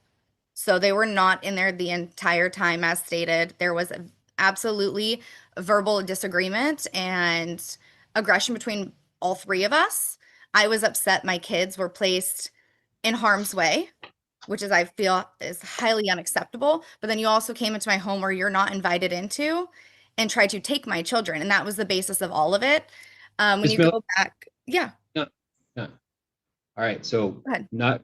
We'll use you, right? You're talking to me, right? Mhm. So Yeah. So when you're saying you came into my home and things like that, right? You're No, I telling meant me what when happened. he came into my home. Right. So keep it like that. Keep it in a kind of in a narrative form, not Okay. not talk. All right. Go Yeah. ahead. So he had come into my home after speaking with the officers and going through the reports and speaking with my children's father.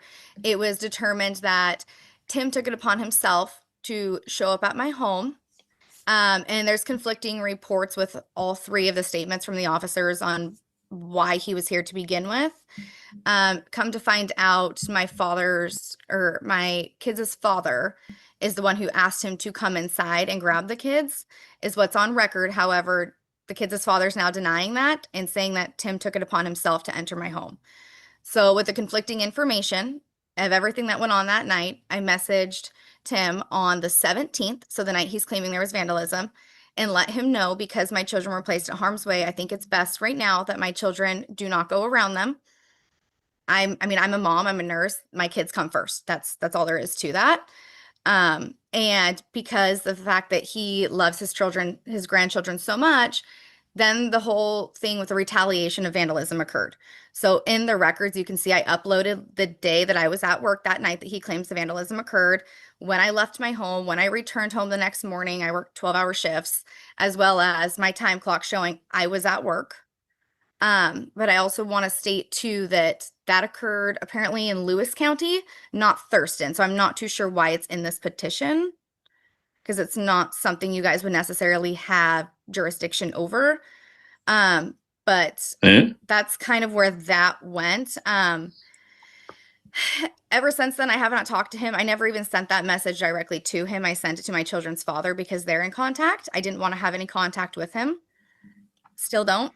Still have no intent to go around him or his wife. He is correct in saying there has been verbal altercations between her and I, but never in a million years would I threaten harm on my family, regardless at the end of the day of how I feel.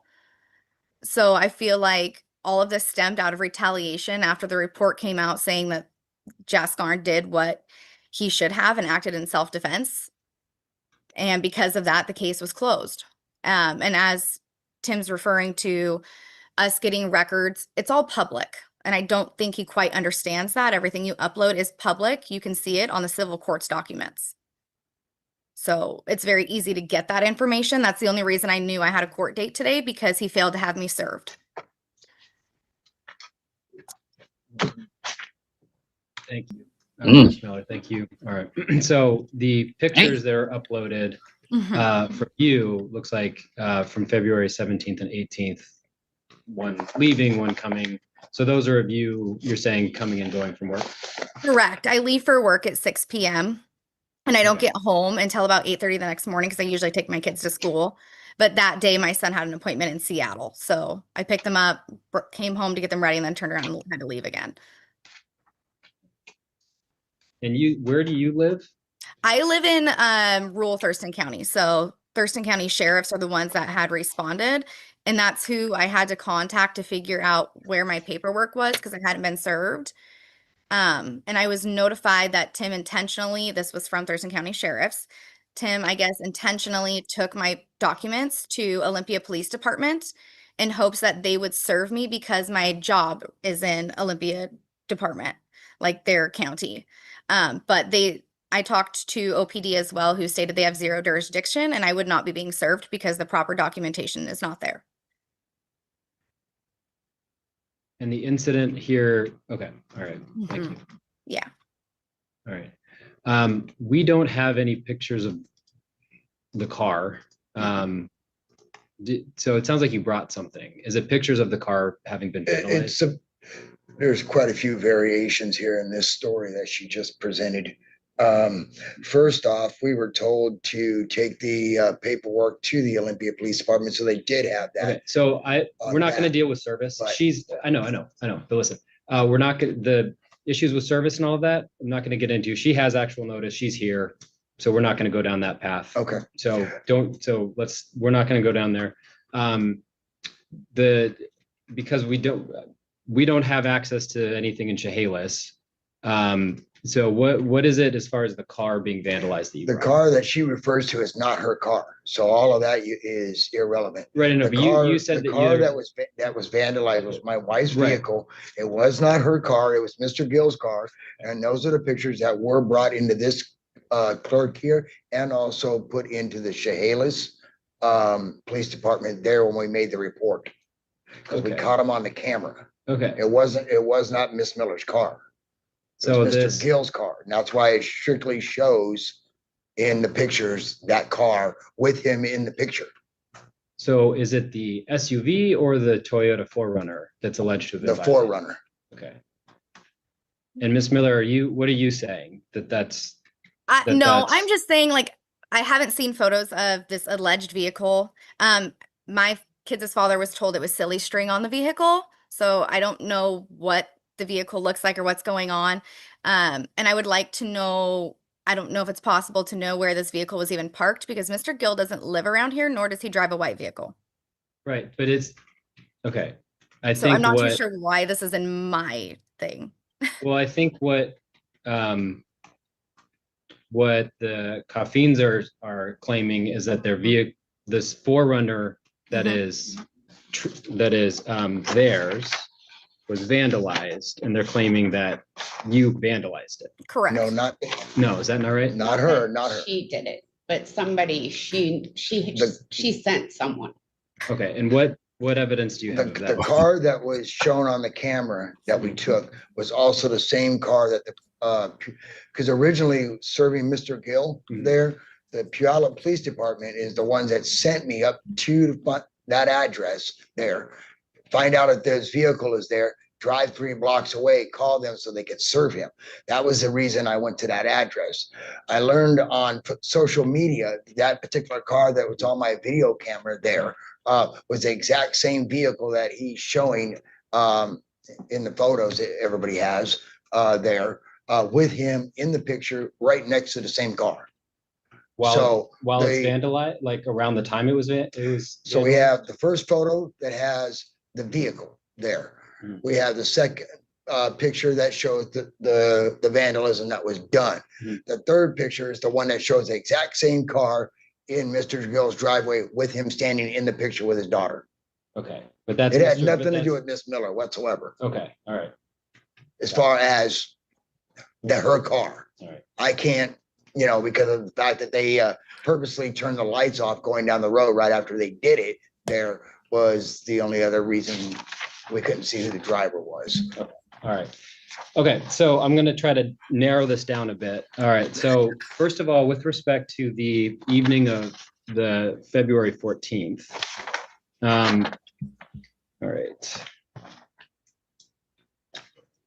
Sorry, I'm flipping back and forth between some of the notes I took for the there's a lot. Gill matter. It's okay. All right.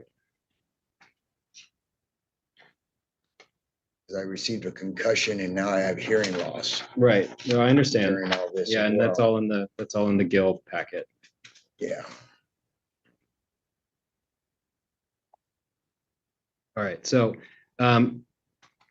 with respect to so Tim Coffeen and Miss Miller. All right, so the basis of asking for a protection order between the two of you, it sounds like, are the incident on the 14th February, and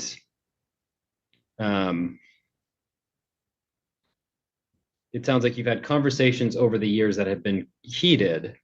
You've never been told not to contact each other, but those sort of escalating arguments on the phone, what happened on February 14th, there's allegations about how a car got vandalized. Are those kind of the main arguments for wanting that protection order?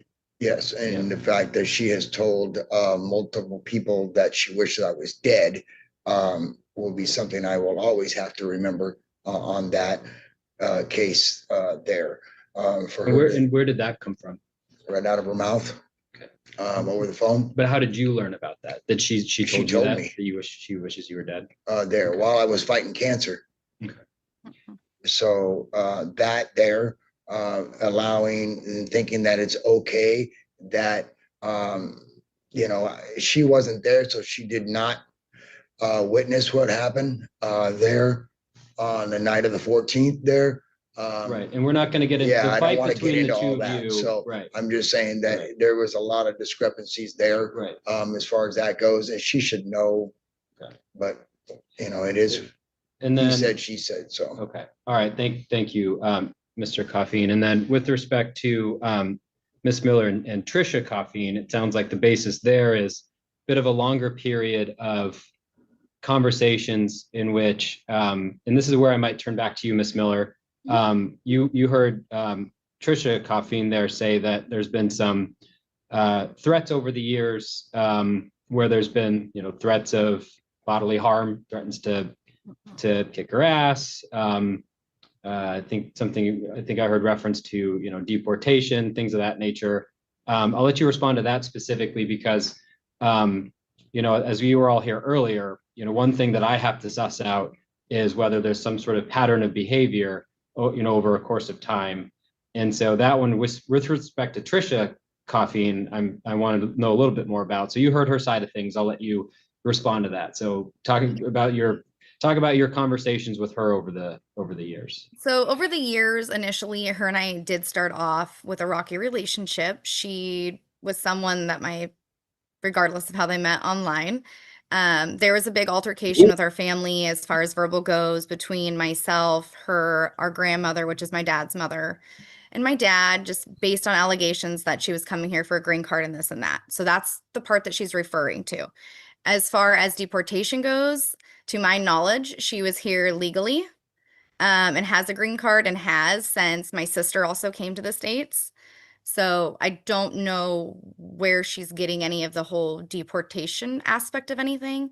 Our relationship over the years, it has been rocky. There's times where we do get along and we get along great. And we're your mother-daughter relationship, and she's great with my kids.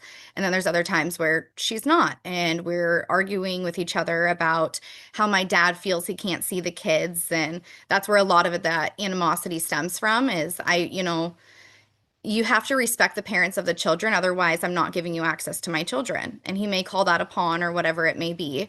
But my kids' mental health comes first. So I'm kind of surprised to say that they said that I would ever threaten bodily harm or even killing somebody at that point or wishing they were dead. Those are my kids' grandparents at the end of the day. And as long as you respect me, you see my kids. But I'm not going to threaten harm over you. So you're denying that you've threatened to cause I am harm. absolutely 100%.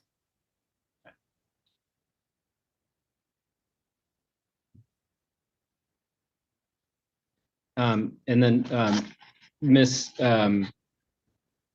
Caffeine, in addition to your allegations of threats of bodily harm over the phone, has there been anything in person that would indicate to you that she was serious about following? What? Oh, we've gotten in heated face to face, like she came right in my face. Did she make contact? No. When you say she got in your face, were there's also you're saying threats of bodily harm in those instances? Yes. This has been ongoing, like I said, off and on for years. And what she said is correct. We had a great relationship. But the lack of respect and her wishing her father's death, she has no family left. Everybody, because of her aggressive behavior, has left her in the dust. Unfortunate. All right, so here's to sort of let people know where I'm at. The element here that I'm having a hard time finding, and I'll give the petitioners a chance to respond. Here is whether or not Miss Miller has had clear notice that you don't want contact with her anymore, because it is not necessarily unlawful harassment to say very hurtful things. Threatening bodily harm is different. And if someone is in reasonable fear of their safety because of things that are being said to them, that's different. So I'm going to put that aside for a second. Saying very hurtful things, telling you that, and for your benefit, Ms. Miller, I'm pointing at your father, she wishes you were dead at a time when you may have it sounds like you had cancer. Like those types of things, if said, are extremely hurtful, obviously. It rises to the level of unlawful conduct that requires the courts to get involved. When someone is making comments like that, knowing it's causing substantial emotional distress, and they, after being told to stop, continue to do so. Right? That's what we're looking for as far as harassment because of communication, not those initial things that are really hurtful, and then you go to court and you get an order asking them to stop doing that.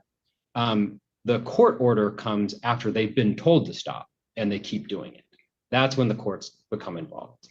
And so the piece that I'm sort of missing here is when Miss Miller was sort of on notice from you that, and I say you, I say both of you, but again, I'm kind of putting the threats of bodily harm to the side for a moment.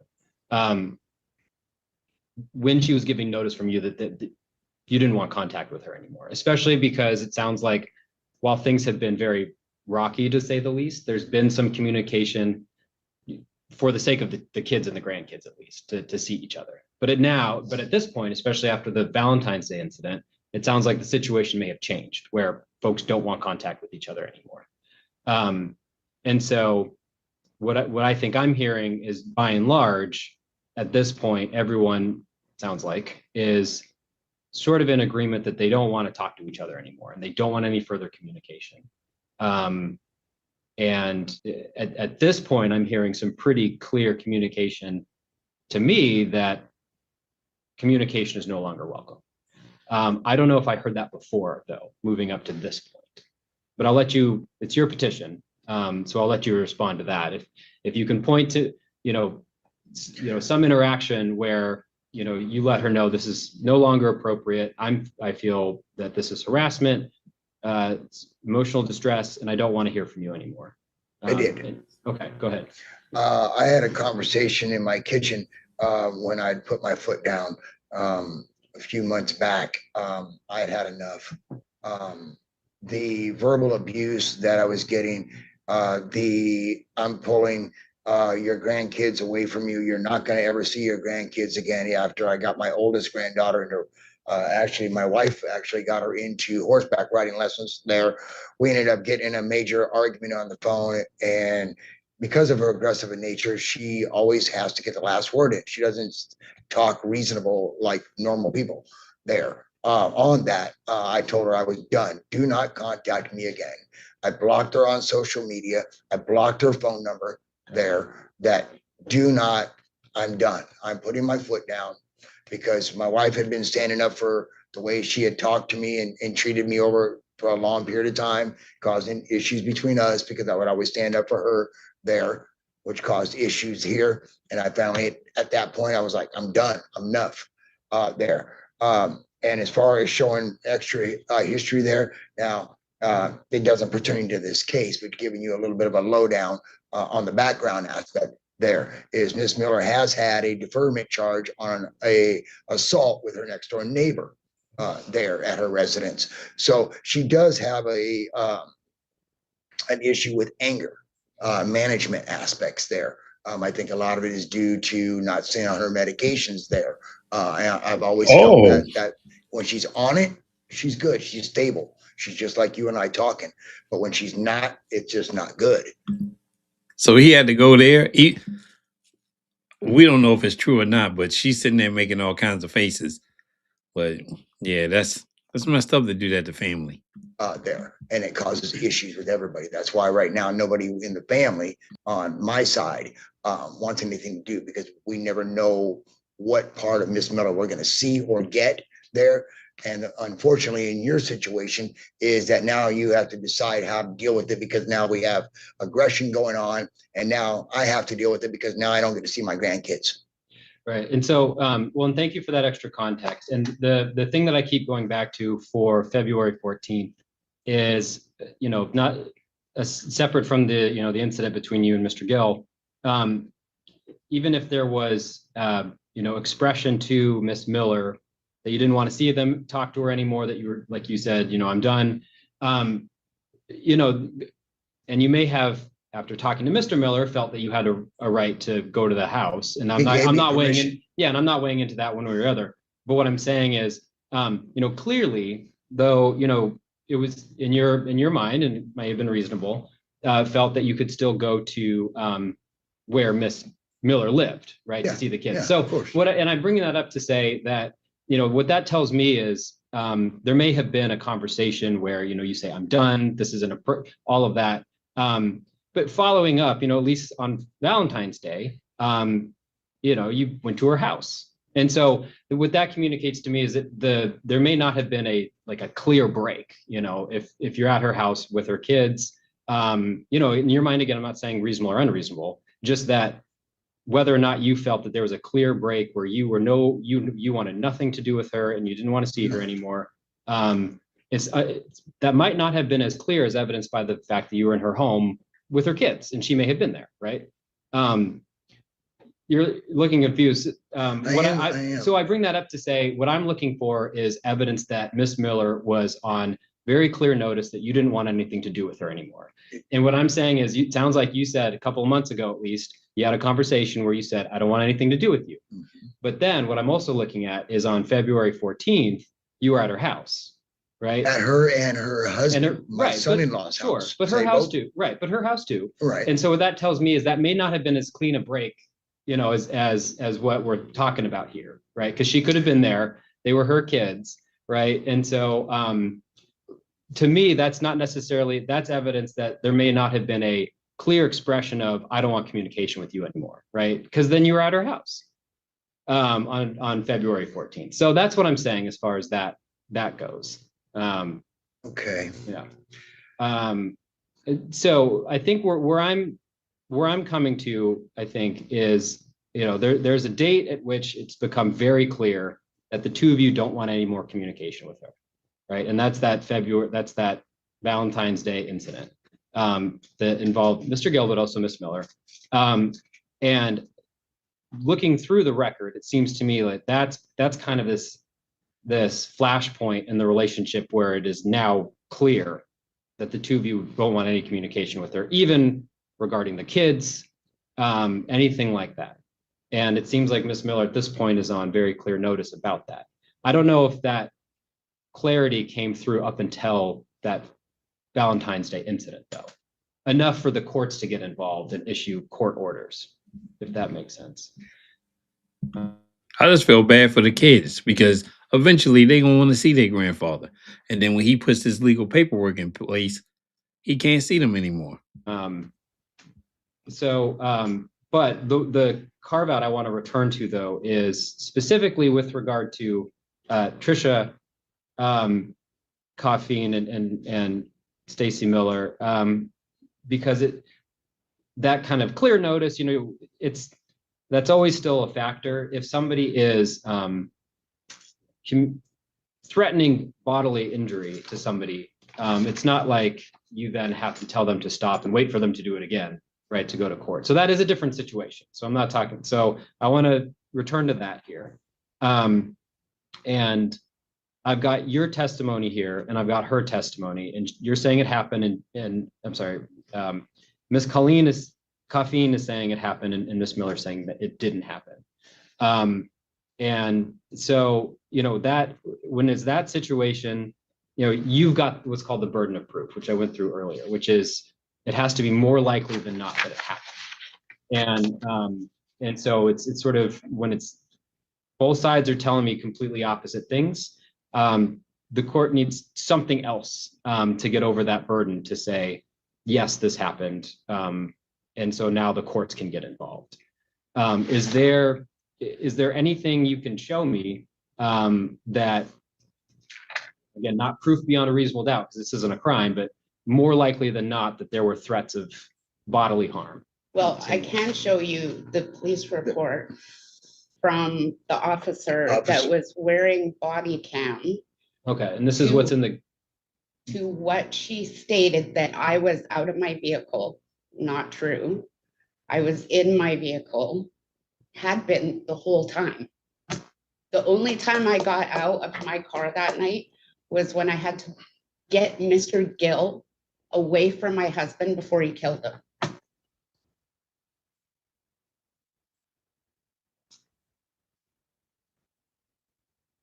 Right. What I'm looking at, and Miss Miller, have you seen the police report from the February? I have. 14th? I've read all of them. Mm-hmm. All right, so that's just, I'm going to take a look at that again now. Yep. So I have the police report in the Gill file ends on page 2, and it's clearly not finished. And then it goes to a series of pictures. Should be looking at ID number, oh, that's his Officer Deputy Haisung report that I submitted. Yes. On the bottom part, it tells you the incident at the Forerunner. Yeah. There, where she approached the Forerunner and punched the window. Yeah, so here, yes. So I've got that in front of me. So it's, let's see. After getting the male detained, I aired that we had another disturbance and request more units. I ran down the road towards the white Forerunner and another white SUV. I believe the Coffeens are in the Forerunner, Miller's in the SUV. I observed a female get out of the white SUV and walk up to the Forerunner while screaming and hitting the window. I observed Timothy, get out of the forerunner, began yelling at the female of the white SUV. I ordered Timothy to get back into his vehicle. I made contact with the female. Female stated that Timothy and the forerunner is her father, and then it kind of goes into talking about what happened. Right. Yeah. Okay. Yeah. All right. So go ahead. Had I not told her to roll the window up, she would have hit her right in front of Officer Hyson. I mean, right in front of him. Yeah. So, right. I understand. What I also understand though about this police report is, this seems to have been an exceptionally volatile situation where there's a lot of yelling and obviously it looks like you were bleeding. All over the place. I've looked at those pictures and, so I'm also sort of cognizant of the environment in which this happened. And it sounds like at least according to the police report, Timothy's out of the car, Stacy's out of the car, they're screaming at each other, Stacy's hitting the window of the car. And it sounds like what I'm looking at for here is this being a part of a pattern of threats of physical violence specifically to Trisha.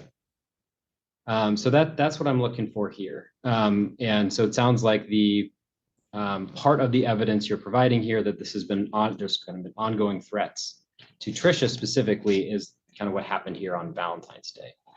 All right, so I understand what you're saying here. All right, so I'll give everyone kind of the last words here before I kind of make my ruling. Ms. Miller, I haven't turned to you for a while, so I'll let you kind of make some final comments. I don't really have any other final comments other than you're correct in saying I don't want any contact with either one of them. And they can feel how they feel about that. The only thing I worry about is my children and their mental health, and that's what's going to come first. And that means keeping them away from people who put them in harm's way. All right. So. And Tim and Trisha, go ahead. Yeah, as far as the kids being out of harm's way, she never had a problem dropping them off, leaving them for days. So that I'm not buying. But I have cut Stacy out of my life probably 3 years. I've stayed away from her. Anytime I've picked the kids up, I sit out in my car. I don't even go to the door. Had no use. I have since had to add extra cameras around my house so I feel safe. I'm looking behind my back because I don't trust her. She's unstable and will blow a fuse quick. And literally it's been home and work. That's my life. I want to know that when I go out in public, I have some sort of protection. Now, why dare did someone said in the comments, got them crocodile tears going on over there? Anything from you, Tim? He's asking for this.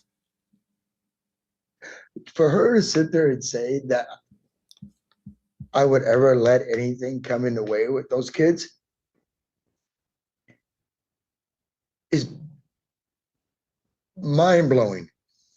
Those kids there, I've raised those kids since they were babies. When she was working, her husband was working. I was the one that helped them learn to walk, learn their ABCs, went to school functions, picked them up at school, took them to different things, got them into sports, got them into different things there. There was nothing that I would ever allow to come in the distance. You ask any one of those three kids, even the 3-year-old, I've always told him, Papa will never let anything happen to you. For her to allow somebody to come in. I'm going to just stop you just because I understand that is a very emotionally charged subject. And it's hard to separate what's going on here with that. I understand that. Specifically, what I'm looking for is, why do you feel a protection order protecting you from Miss Miller is necessary here? That's what I'm looking for. Because of it, well, for two reasons. One, the company that she keeps is not safe. For me, as you've seen the pictures, is not safe for me. But that's against Mr. Okay. Gill. What about Right. her? Her, I don't know what she's gonna do at this point. She has so far went to the right that I don't even know my own daughter anymore. I can't trust what she says, what she might do, what she might not do. I fear for the safety of her kids, my grandkids, on a day-to-day basis. I know she loves them dearly. I do. But I fear for what they go through. But again, I understand what you're saying. I understand what you're saying. So I think the last question I have is I really want to come back to something that, Tricia, you're saying that you feel that your safety is in jeopardy. And so I really want to hone in and make sure I'm not missing anything. I've got the police report from February 14th, right? I think I understand what the allegations are. I understand it's not clear exactly, but I understand what's being alleged here. And I understand that the two of you have had some really heated conversations where you're saying that she has, threatened to cause you physical harm. Yes. Are those the two things that kind of are resulting in you putting up cameras and looking behind your shoulder and asking for a protection order? Is that the crux of it? Right. Yeah. Okay. Right. And I've since installed the dash cam in my Forerunner as well that records 24/7. What? Okay. Thank you. All right. There's a few documents in the court file I'm going to just review, take a few minutes here. So to the extent I'm kind of quiet and read around, I'm going through the petition again and reviewing some documents here. So just everyone's patience here is appreciated. All right. Thank you for everyone's patience. I understand the volatility of the situation. So I wanted to make sure, I've read everything and fully understand it as best as I can. At this point, I'm going to deny the orders. And I want to explain myself, explain why. I don't feel that there's enough in the record for the courts to get involved at this point. With respect to, Tim Coffeen, I think that, I think with everyone here, it sounds like going forward, this Valentine's Day incident, I think was clear communication to everyone that contact is no longer wanted. Ms. Miller, you're the respondent here. So, this is mostly directed to you, that, the issue is notice that somebody doesn't want contact with someone else. It seems pretty clear with them having come to court and gone through all of this, that they don't want contact from you anymore. I understand there may have been conversations in the past where, Tim, it sounds like you've told her as such. Again, the thing I'm struggling with is that the Valentine's Day incident happened at her home. And so that tells me that it may just not have been that clean of a break between the two of you, at least up to that point, right? Now there has been. And so, going forward, there might be incidences where the courts can get involved if there's continued contact, because at this point, I think that's very clear. Tricia, it sounds like what you're telling me, it's a much closer call, to be honest. Where I'm coming at is, you're telling me that there's been, verbal threats, over the years. And as evidence of that, this police report from Valentine's Day. And the thing that I'm struggling with there a little bit is, again, I think the location of the incident matters in my mind. The fact that it occurred at Miss Miller's home. I'm not saying you didn't have permission. I'm not saying you didn't have permission to be there. What I'm saying is arguments by you guys that that you felt in fear of your safety around her. That's going up against the fact that it sounds like you went to her house to see the grandkids where she lived. Again, thinking you may have thought you had permission. I'm not saying you didn't. But what I'm saying is that's relevant to me in that if you're going to her house to see the grandkids, that kind of militates against thinking that you're in fear of your safety such that a protection order is required. And so, that's why that Valentine's Day incident and its location has such relevance to me, because by you being at her house, you know, that tells me that there may have been a lot of volatility in your relationship. But you did go to her home. And so that tells me that it wasn't maybe yet at the point where contact between the two of you would result in a protection order. I think now that's obviously changed, right? Police got involved. You guys have filed for a protection order. Like, that situation has now changed. But it's hard for me to get around the fact that less than a month ago you were at her house seeing the kids. And so that's, to me, the most salient point here, and the reason why the orders are being denied. Because up until this point, I'm not seeing a basis for issuing the order on the grounds that contact was clearly communicated. It was clearly communicated you didn't want contact with her, and you felt in fear of your safety to be around her. Just being at her home on February 14th, I think, just militates against that. So that's the reason for the denial today. But again, obviously the situation has now changed, and if there's continuing contact going forward, and this is different than we have another hearing in 2 weeks for Mr. Gill. I understand it's a different situation. But at least with respect to Ms. Miller, I don't see enough at this point to believe, more likely than not, that there's a grounds for the courts getting involved at this point. So I'm going to deny the order. Let's go. I understand that's not the outcome this is like. This is the problem with the court system here. It's okay.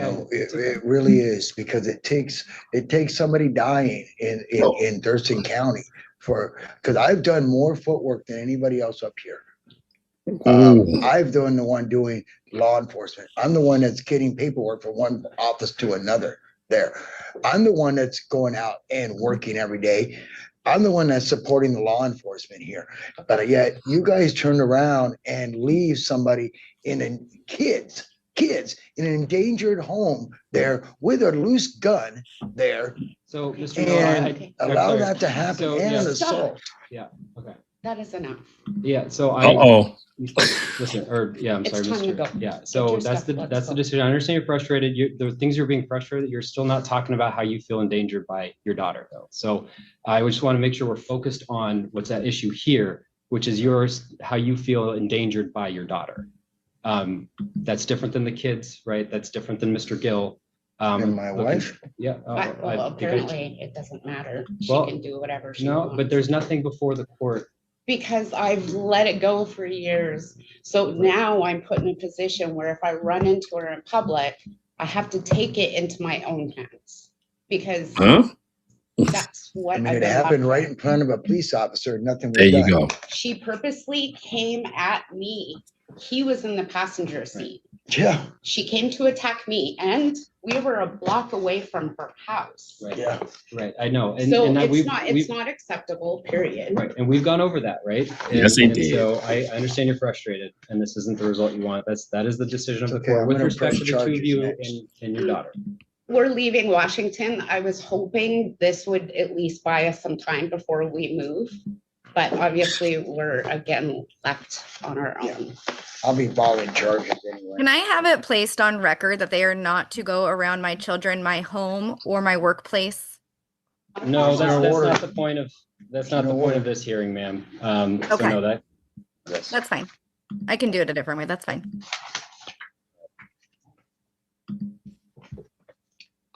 Completely terrible. You're free to go, Ms. Miller. Thank you.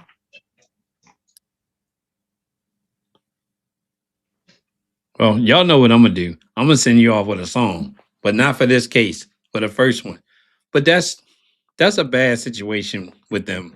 And I mean, now look who the aggressors are, like you're saying in the comments. Because it wasn't her. As soon as they didn't get their way, they both went. The husband went off, and the wife's doing the same thing. So, okay, you want to move out of Washington? Bye. See you later. They're not gonna miss them. But all right, let's get this thing going. Because I know some people probably want to go to bed. Some of the people that's not the night owls that hung out with us tonight. Appreciate that too. All right, y'all ready? Got something a little different tonight, and then we're gonna get out of here. Yeah.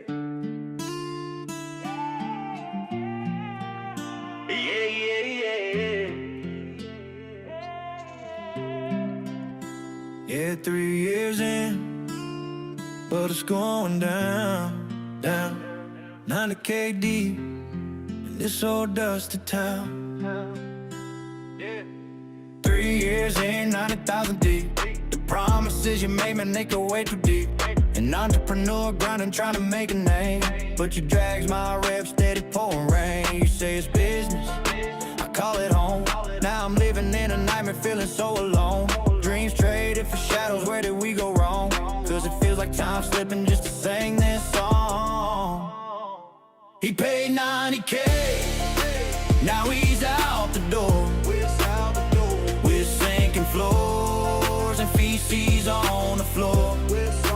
Landlord wants him out, judges on the bench. Can't hide the truth behind this heavy stench. 90K paid, but the justice is cold. A story of a rental that was never sold. Mold in the wall, sewage in the pipe. Fighting my battles through the long sleepless night. You got your citations, the city stacking bills, but you aim to blame like it was all for thrill. Diving in heads first, pour my life in this space. Now I'm standing in the court, can't hide my disgrace. Heart racing fast, what did the real go? Trying to pick the pieces, but it cuts to the soul. He paid 90K, now he's out the door. We're sinking floors and feces on the floor. Landlord wants him out, judges on the bench. Can't hide the truth behind this heavy stench. 90K paid, but the justice is cold. A story of a rental that was never sold. So here I am, standing tall, breaking the side, fighting for my right against the rising tide. This ain't a story of defeat, but I'm holding the rein. Gonna fight for my dreams even through the pain. He paid 90K, now he's out the door. We're sinking floors and feces on the floor. Landlord wants him out, judges on the bench. Can't hide the truth behind this heavy stench. 90K paid, but the justice is cold. A story of a rental that was never sold. Yeah, 90K deep, but I'm still standing strong.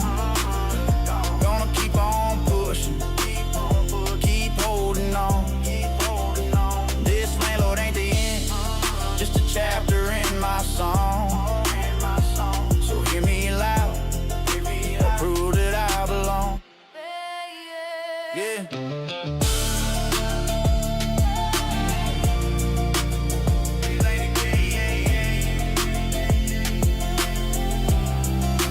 Yeah, 90K deep, but I'm still standing strong. Gonna keep on pushing, keep holding on. This landlord ain't the end, just a chapter in my song. So hear me loud, I'll prove that I belong.